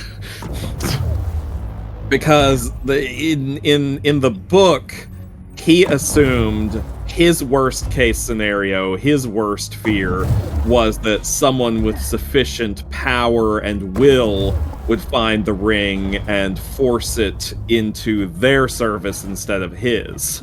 Like someone like Galadriel or Gandalf or Saruman or, someone like that. He never in a million years thought they would actually just chuck the thing back in the volcano. So basically... Sorry, God. But if they'd flown there with the Eagles, that would have given the whole damn game away. Yeah, I always assume that by the end, when it's just Frodo, Samwise, and Gollum, like they're just trying to maintain the lowest profile and sneak their way in. So basically, Sauron's big mistake was not enough strategy and not enough surveillance. Yeah. Also, Simon has the link to the clip on YouTube if you want to hear it.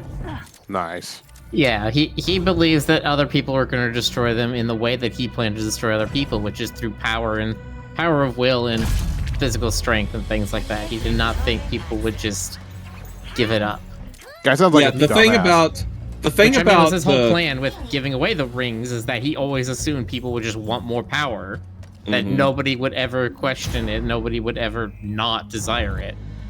Yeah, because it's one of those things. People who endlessly thirst for power cannot conceive of anyone giving up power willingly. It's just like evil cannot comprehend good.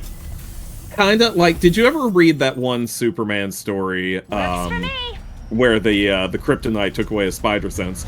That one Superman story from the 80s. It was very shortly after Crisis on Infinite Earths, and they just reset everything. It was one of the earliest stories where Lex Luthor was a CEO instead of like a rogue mad scientist. And he had come up with he had deduced that there was some kind of connection between Clark Kent and Superman, but he couldn't figure out what it was. Like, were they friends? Were they brothers? Like, there was something that connected these two. And so he had one of his like best research scientists and his best supercomputer and all this other stuff just chomping through the data, everything they could find on Kent and Superman to figure out what the connection was. And in the end, the computer comes to the obvious conclusion Clark Kent and Superman are the same person. And the scientist herself is all like, you know, oh my gosh, it's so obvious when you think about it. And Luthor's like, yeah, it's obvious to a machine. And he's like, a being with Superman's power would never stoop to pretending to be a normal human being. That's beneath him. And then he's just like, scrap this hunk of junk and then get out of here, you're fired. Nice. I can't deal with people who have, there's no room in my organization for people who can't see the obvious. Okay, so we got more swap packs here. I see a cutlass, I see a broom. Broom. We're going grape style here. Grape jelly sandwich. Mm-mm. Yeah. There you go. Rivet's gonna clean your clock. You're gonna grape your Glock. It's when you take your 45 ACP semi-automatic pistol and dip it in purple dye. You grape your Glock. I don't know that that's a good idea. I don't know that's a bad idea, but I don't know that's a good idea. It's totally good. I don't know, man. I've seen some guns.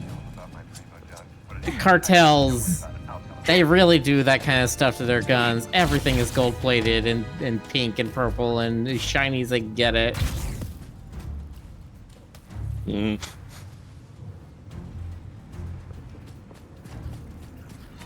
I was watching, Oh, that's a cute little creature. What is that little thing? It's a little bird. It's a something. Bird or something. Lizard thing. I don't know. It's a bird lizard. It's a blizzard. A wizard. I was watching Jonathan Ferguson, who is a firearms historian at a British museum, and he does a bunch of YouTube stuff as well. And he was showing off that they had gotten an AK-47 from one of the Mexican cartels, and it was just completely gold-plated. That's wild. Which is funny because he talks about like the realism in video games and stuff, and he always chides them when they like have gold-plated AK options. He's just like, this is so stupid. Nobody ever actually does this. And then one of these times he did it, and he's like, well, to my very large disappointment, we now have not only proof, but an example in my hands. That someone actually does this. Nice. You have a mask on. How can you smell that? Maybe it's time for one last How speed did you ride. say that? And yet I believe there are astronauts who have said they can smell space. Yeah, they smell it coming off of the spacesuit when they come back in. Yeah, Chris Hadfield mentioned it. He said space smells like burnt steaks. You know, the thing that got me was reading about how surgeons can smell your insides through their surgical masks. And I mean, yeah, surgical mask is not airtight. No, and like, depending on the kind of surgery they're doing, sometimes they have to put like mint oil or something in that to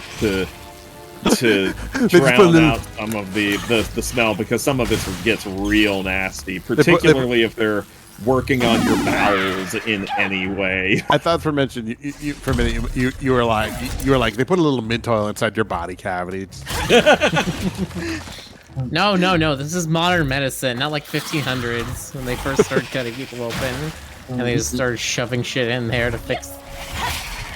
God, I remember this horrible story I read in this very funny book about dead people.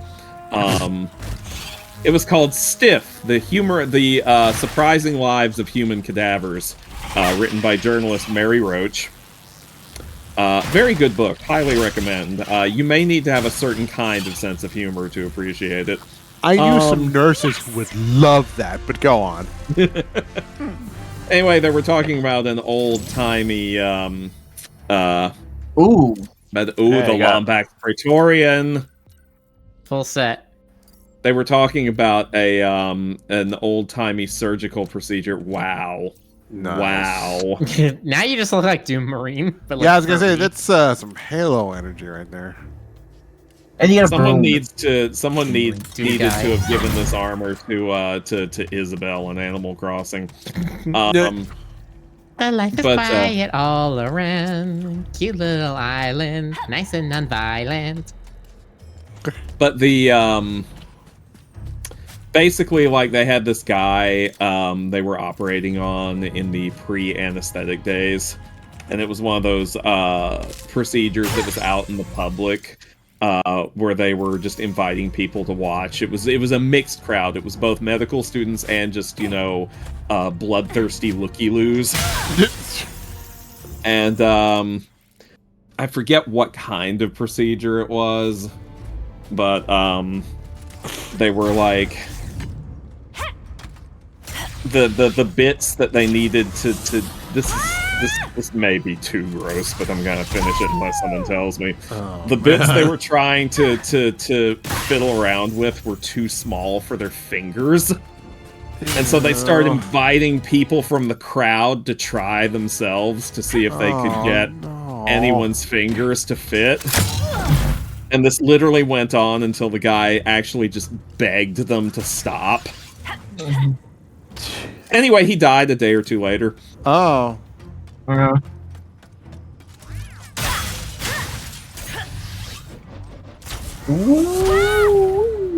Anyway, let me say, it's stories like that, there's a lot of bad things about the era in which we live, but, I'm kind of grateful not to live in that era. Guess we can't.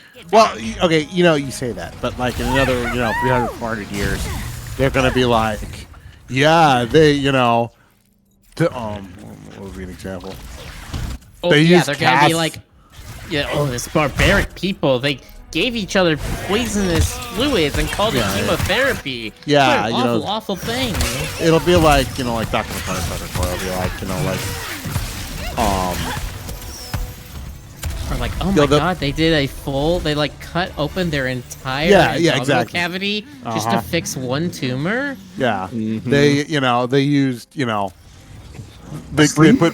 put pacemakers inside people, and they made them wear plastic casts for broken bones, and just, it'll seem like that to them, like our shit was just terrifying. Or oh my god, they wore like masks and special clothes in the surgery. That's it. They weren't completely hypoallergenically sealed off from the patient like we are now. They didn't use like the bacteria field, Yeah.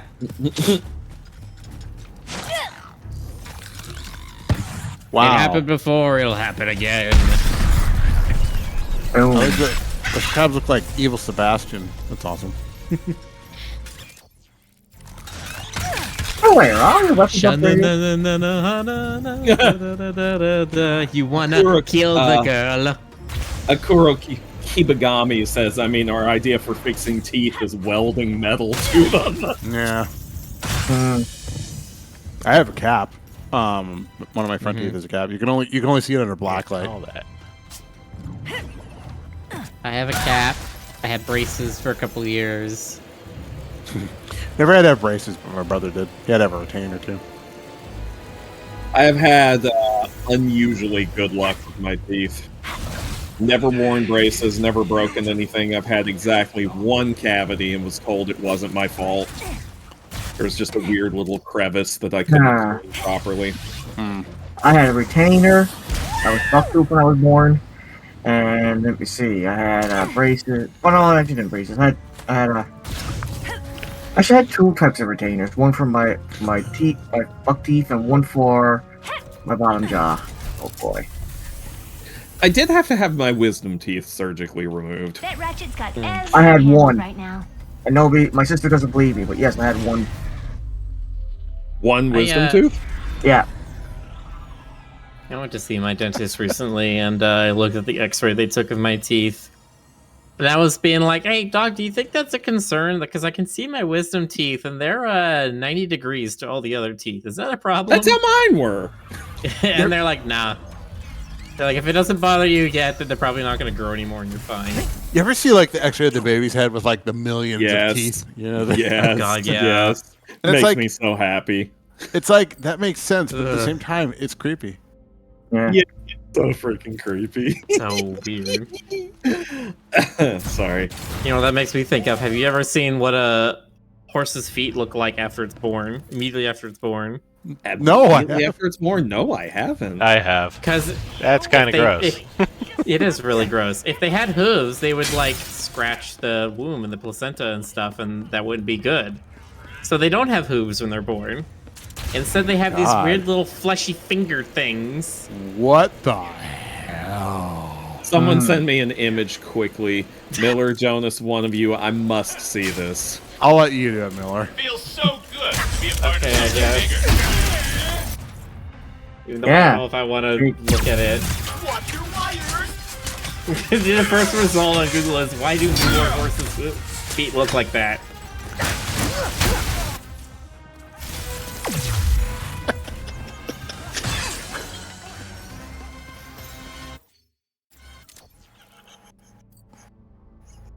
There, I'm sending you that picture and only you, Stoker, because nobody else deserves to see that.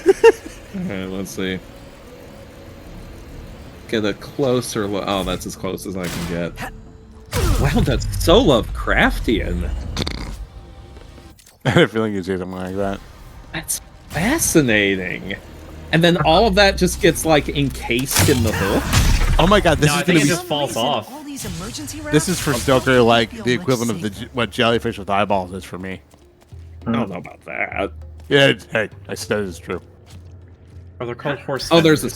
there's a horse. Is that where the term horse feathers comes from? Maybe? Oh, that one's even weirder. That picture's even weirder looking. Wow, are they squishy? Maybe. Describes them as rubbery. Oh, that's so weird. Oh man. That's so weird. Also called golden slippers or fairy fingers. That's so weird. Boxer, I saw you in Discord. Shame on you.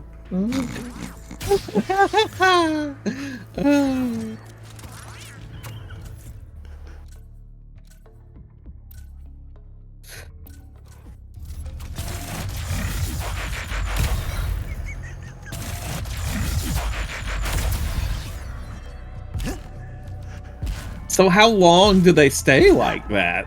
For like less than a day. Okay. Again, like literally as soon as they start walking, they start falling off. Or they get I ground see. down or whatever.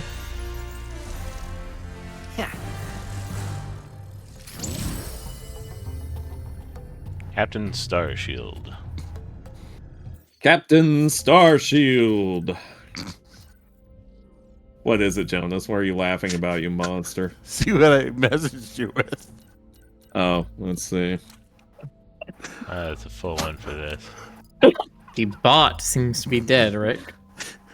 Jonas, you're a maniac. Yeah, it's not taking any commands. It seems to be working, but... Yeah, I must have done it wrong. Let me see here. No, because I just did exclamation current, which it still should have done. Still should have responded to. Okay. That's Let me rebooted. see. Something has to be done about you, Jonas. Oh, that worked. Yeah, okay, I think it's just the chat bot because I literally don't see it in the channel. So I think the chat bot got kicked out of chat or something. Huh. Oh my gosh, Jonas, did you see what Ray drew? Oh my fucking god, Ray. Oh, let me see.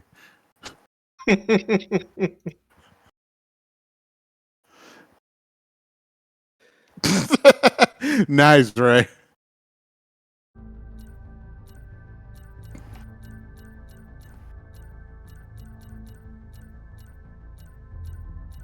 Oh, there it was. You passed it. Oh, you're switching back. Never Yeah. mind. The Marty McFly set.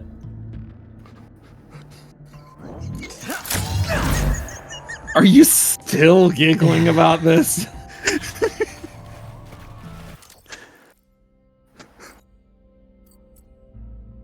Oh my god, Jonas. Somebody needs to stop me. Okay, get in the penalty box. It cannot contain my might. Sure we can. 5 minutes. On 5 minutes. 5 No, minutes. 5 If minutes. for every word Jonas has a free pop. Oh no. Here's one. Oh shit. Hello, 2. I am Clank. All right. Look at Fine. me. Wow, you look just like my good pal Kathina. I Nope, can't do it. get that a lot.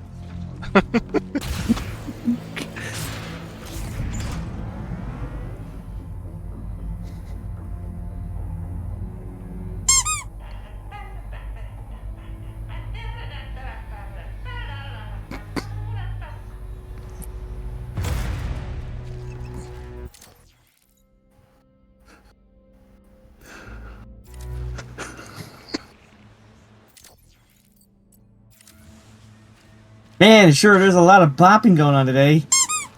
It sure is bopping around here. Oh god. Bop bop bop bop dee doo ba.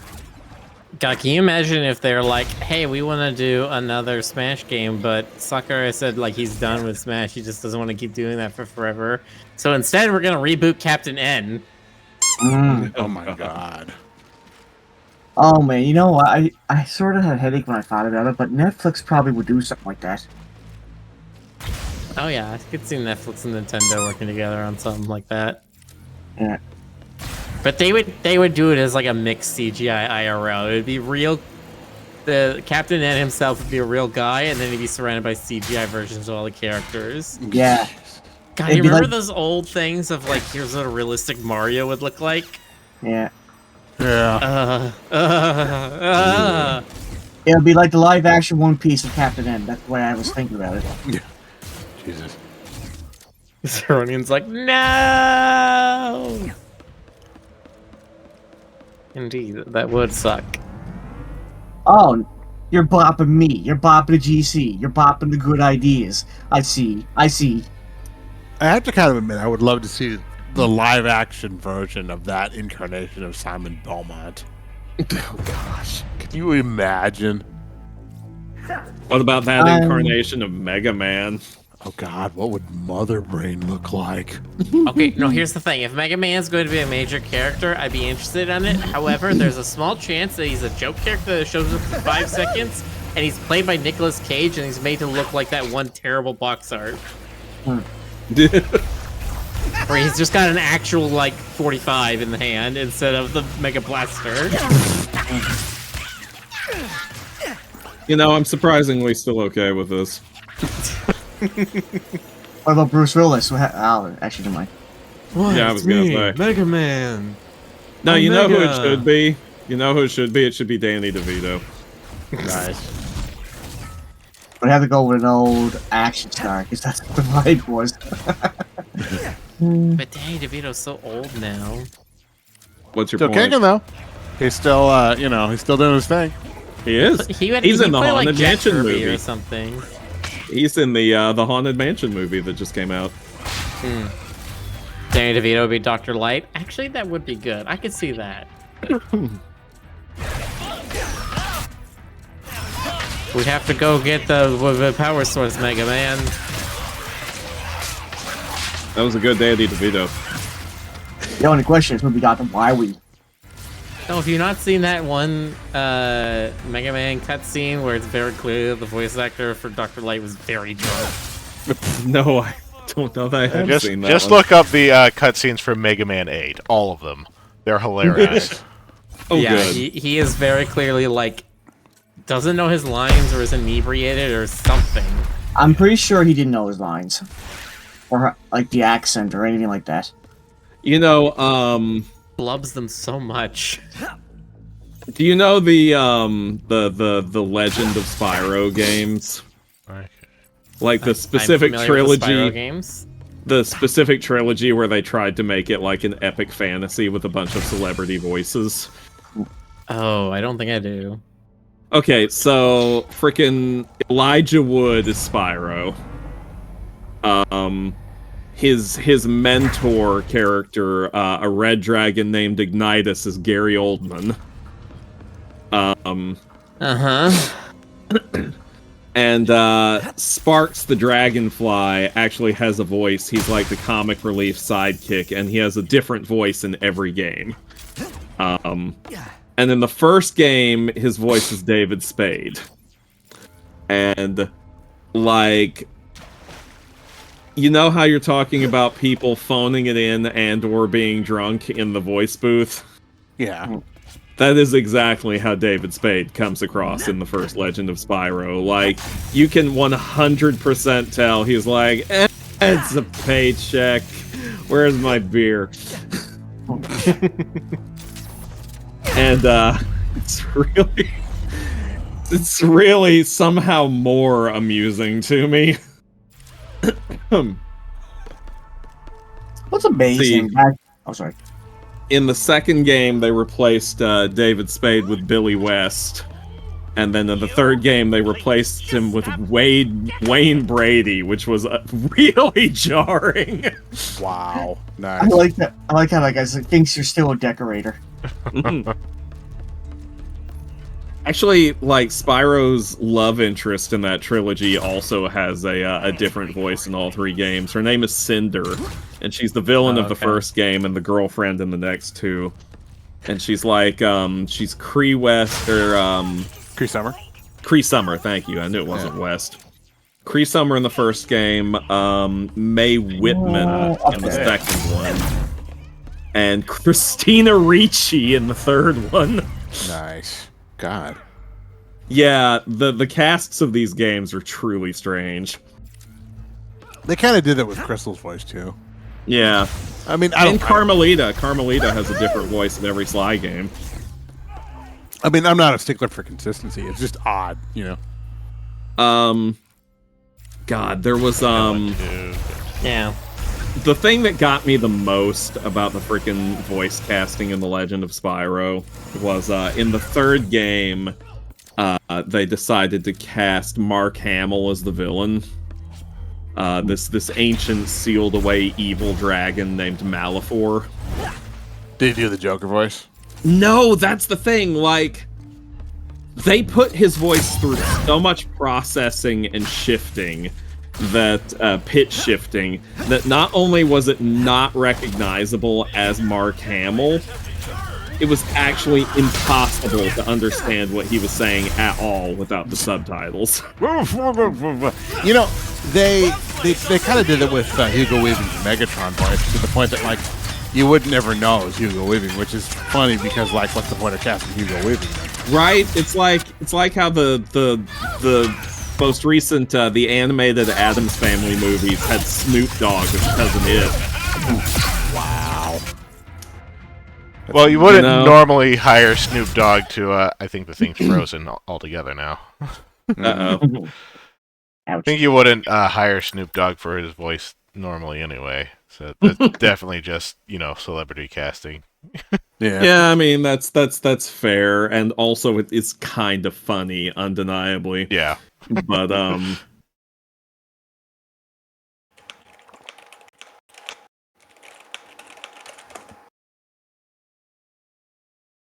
Yeah, chat. I looked at what's causing this sort of like freezing and stuff. Okay. The most I could find was like a DirectX error, which is I don't even know where to begin with something like that. The closest I can think of is because Rick's playing this graphically intensive game. Right. It's something with the graphics card is getting overloaded. Yeah, because this only happened when we played Undoubtedly. this game.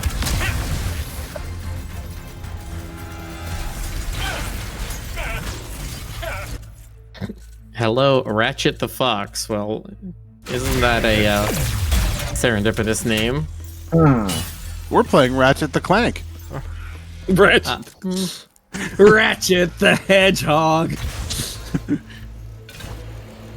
Oh man, I like the part where he said gotta fix it fast. I like the part where he said gotta ratchet fast, and he ratcheted all over the place. Or maybe not. No, I don't know, Jonas. That doesn't work. No, we said that to the folks group, and Ratchet just clanked everything up. I'm still amused by him having the freaking keyblade right now. Get over there. So, when through we an elaborate process of platforming and puzzle solving. So when will we go? When will Zora visit this world? Gee, Willikers, Disney.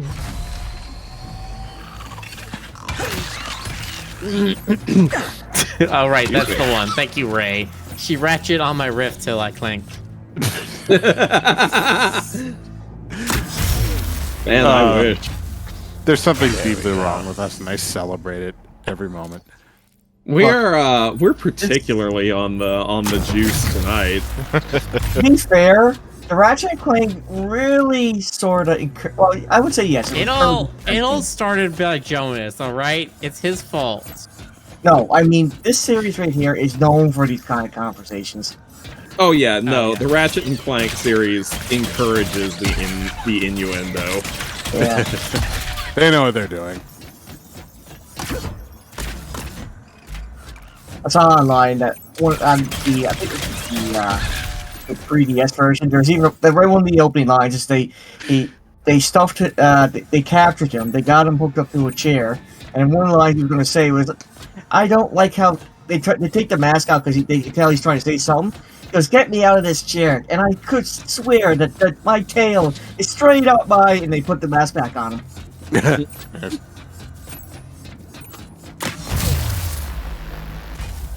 So yeah, I'm pretty sure they want to get away with that stuff.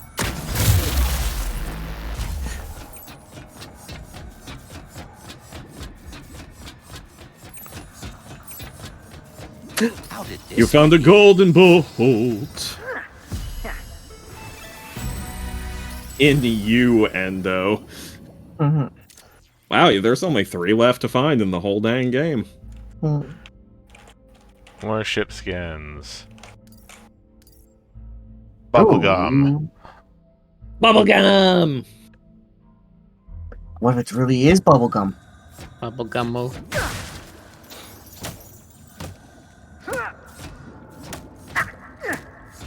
You can't break it, Rick. Yeah, shoot it. You only have these, like, 18 guns in your pocket. And it took one tiny bullet to break us. And I know that one of the gold bolt upgrades at some point is going to be infinite ammo. That is when... I think Federic was saying that's when you have 24 of them. It's not the 24th one, it's just when you have 24 of them. Yeah.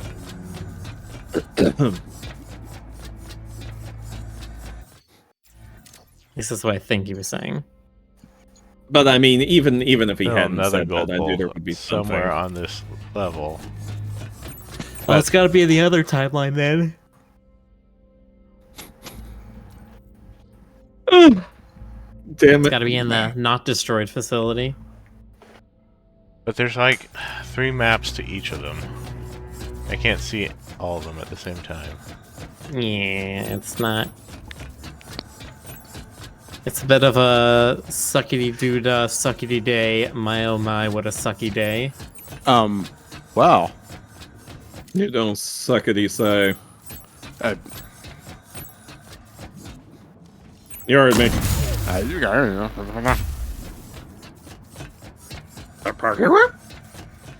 Suckity doo dah, suckity yay. God.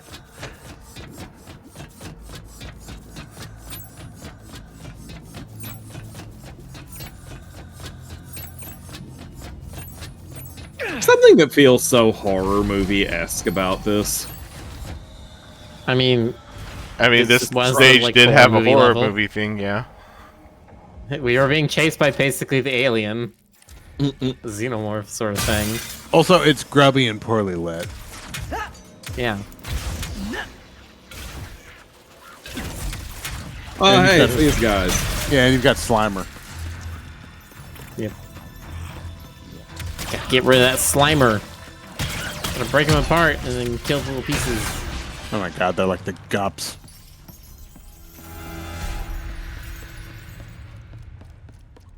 Yeah, see, now it's all like fogging. You've got this like flashlight that's waning. You haven't been in most of that room, apparently. Oh, apparently Like not. down there. I was looking at that, like, there's a huge amount of unexplored space there. Well, that could also be because it's full of like acid or something. Like, there's a lot of Yeah, places whatever, that explore the acid. There's a lot of places where you're not going to explore them because it is literally harmful to go that way. And we have Explore the acid. We have the upgrade that says we get to know where all the unlockables are, even if we haven't explored it. So. Explore the acid. You explore the acid. Oh! Okay, I will. Then he's like, I will explore the acid. Ah, I've gotten hit by the acid, but now I think everything is funny. Call me the Joker. It's not gonna let me through there. Excuse you, it's Yeah, the I don't think you can Jonkler. go that way. The Joker. The Jonkler. The Jonkler. It's like, we live in a civilization. Wow. He just spends all day crank calling Batman. Wasn't that like a meme for a while? Yes, there was a meme. You'd have that picture of Joker from frickin' on the phone from frickin' Mask of the Phantasm, and he was all like, you know, hello, furry artist. I would like to commission some human porn, please.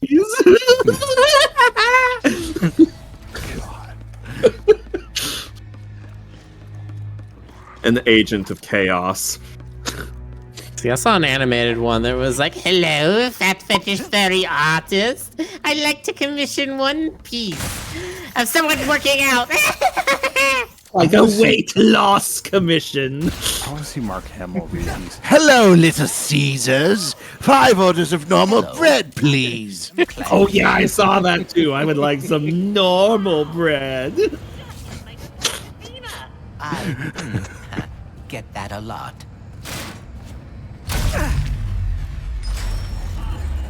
Yes, hello. Jonas, I'd like to commission a fennec with clothes on. All right, look.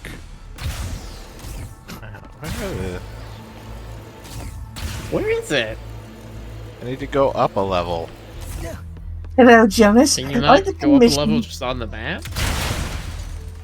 I'd like to commission a gank over. No maple syrup.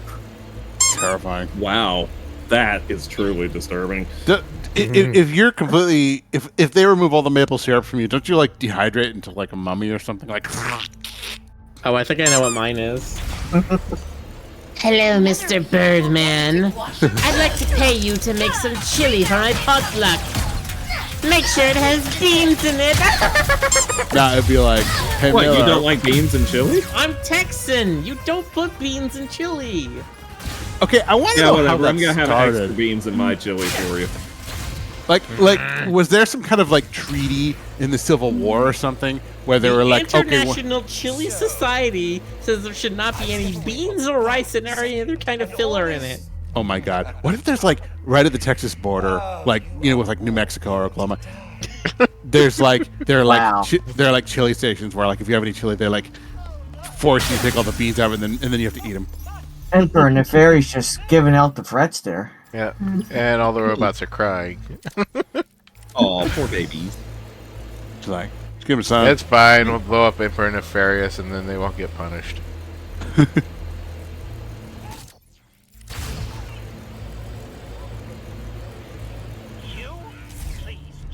Anyway, I'm just gonna double up on my chili beans now. Nice. Way to That's go. warped it back. There's still There a it is. gold bolt over there. Oh, it's over there. Yeah. How it do you looks like you have freaking to get there? Can I take one of these platforms over there? Because I couldn't do it from the other dimension. Well, the Blizon that's right next to it makes me think you have to do it from the other Yeah, dimension. you'd think. Or do you just See- have to find a way to glide the whole... No, because there's like a shield around it, Yeah, too. you can't do that.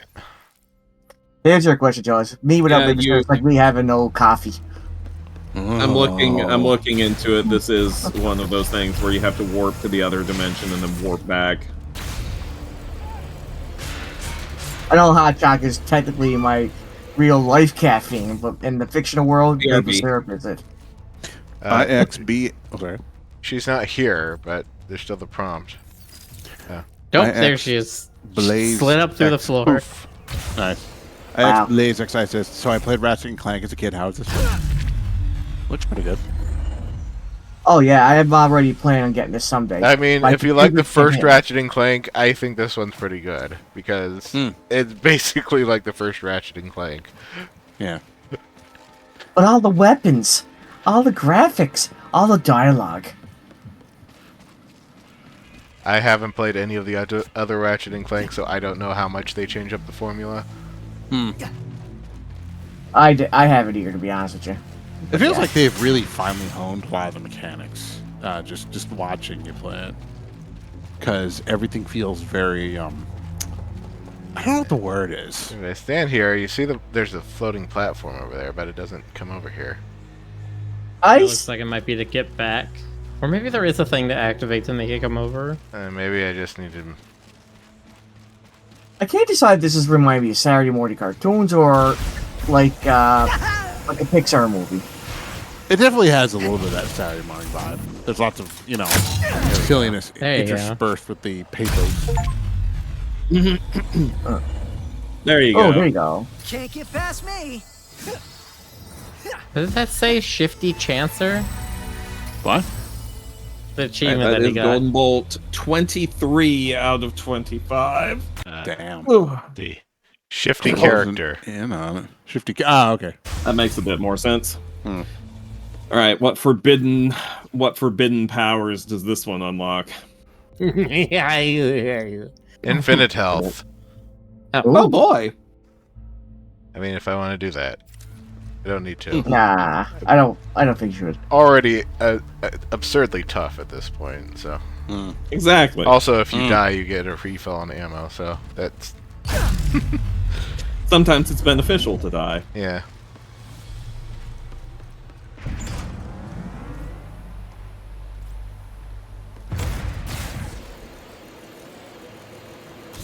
Okay, double check everything. I have to go through Right. every map here. I don't know if you've seen it, guys, but Ray posted one in Discord. Hey, Beam, I made you cake. It's pudding flavored. Ix Blazexi says, so I played Ratchet and Clank as a kid. How is this one? Has this already been addressed? Yes. Okay. Yeah, What nothing else. Okay, how am I supposed to know? With those giant bat ears of yours, you should have been heard us.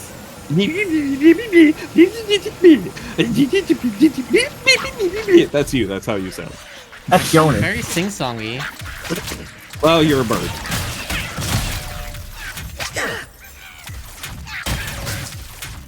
Look at all the species like that. I really enjoy that little.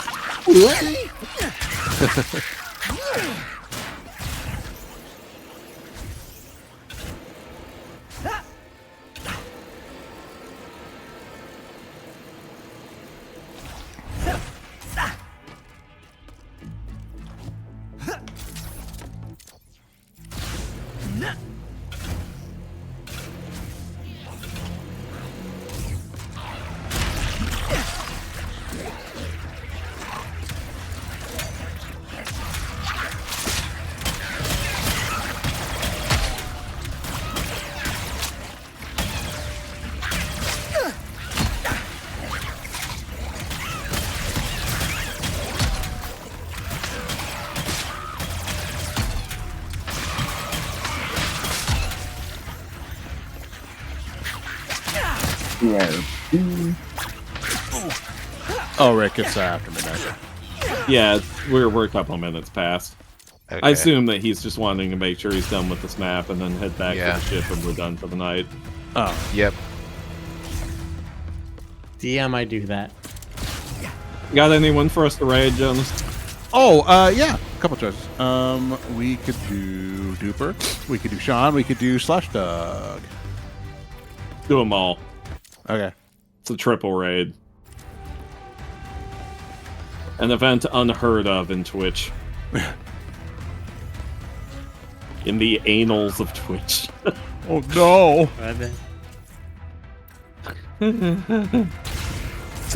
It's a deep cut there. I mean, it's deep, but I hope it's not a cut. It's a deep hole. No, anyway.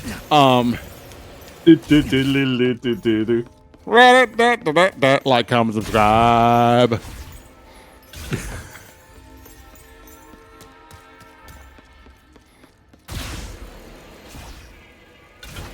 Yeah, there's the elevator.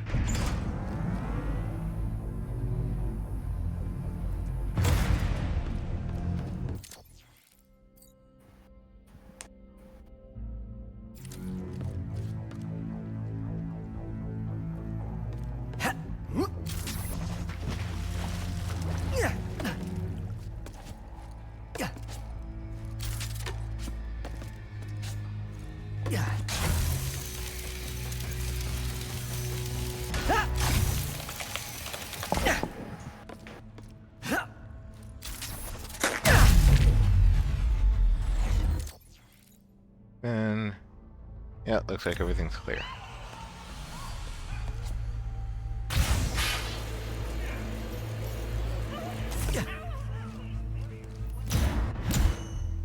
Yay, yay. Hooray. Well, there you go.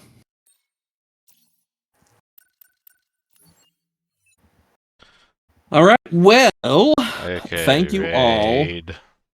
once again for joining us on this adventure of friendship and furries. I don't actually have a clever outro this time. Be like me and make shit up. All right. All right. Thank you for all coming out. Please enjoy. Remember not to touch the freaky baby horse feet. Okay. Yes, Don't those, touch and don't touch the black hole that says "ooh" to you. It's That's still right. a black hole. Yeah. Yeah, those are words to live by. Those are words. They were words. Don't tease the octopus, kids. Don't tease the octopus, whether it's your own or someone else's. Anyway, good night, everybody. Have a good night, Night, night, everybody. night. Right.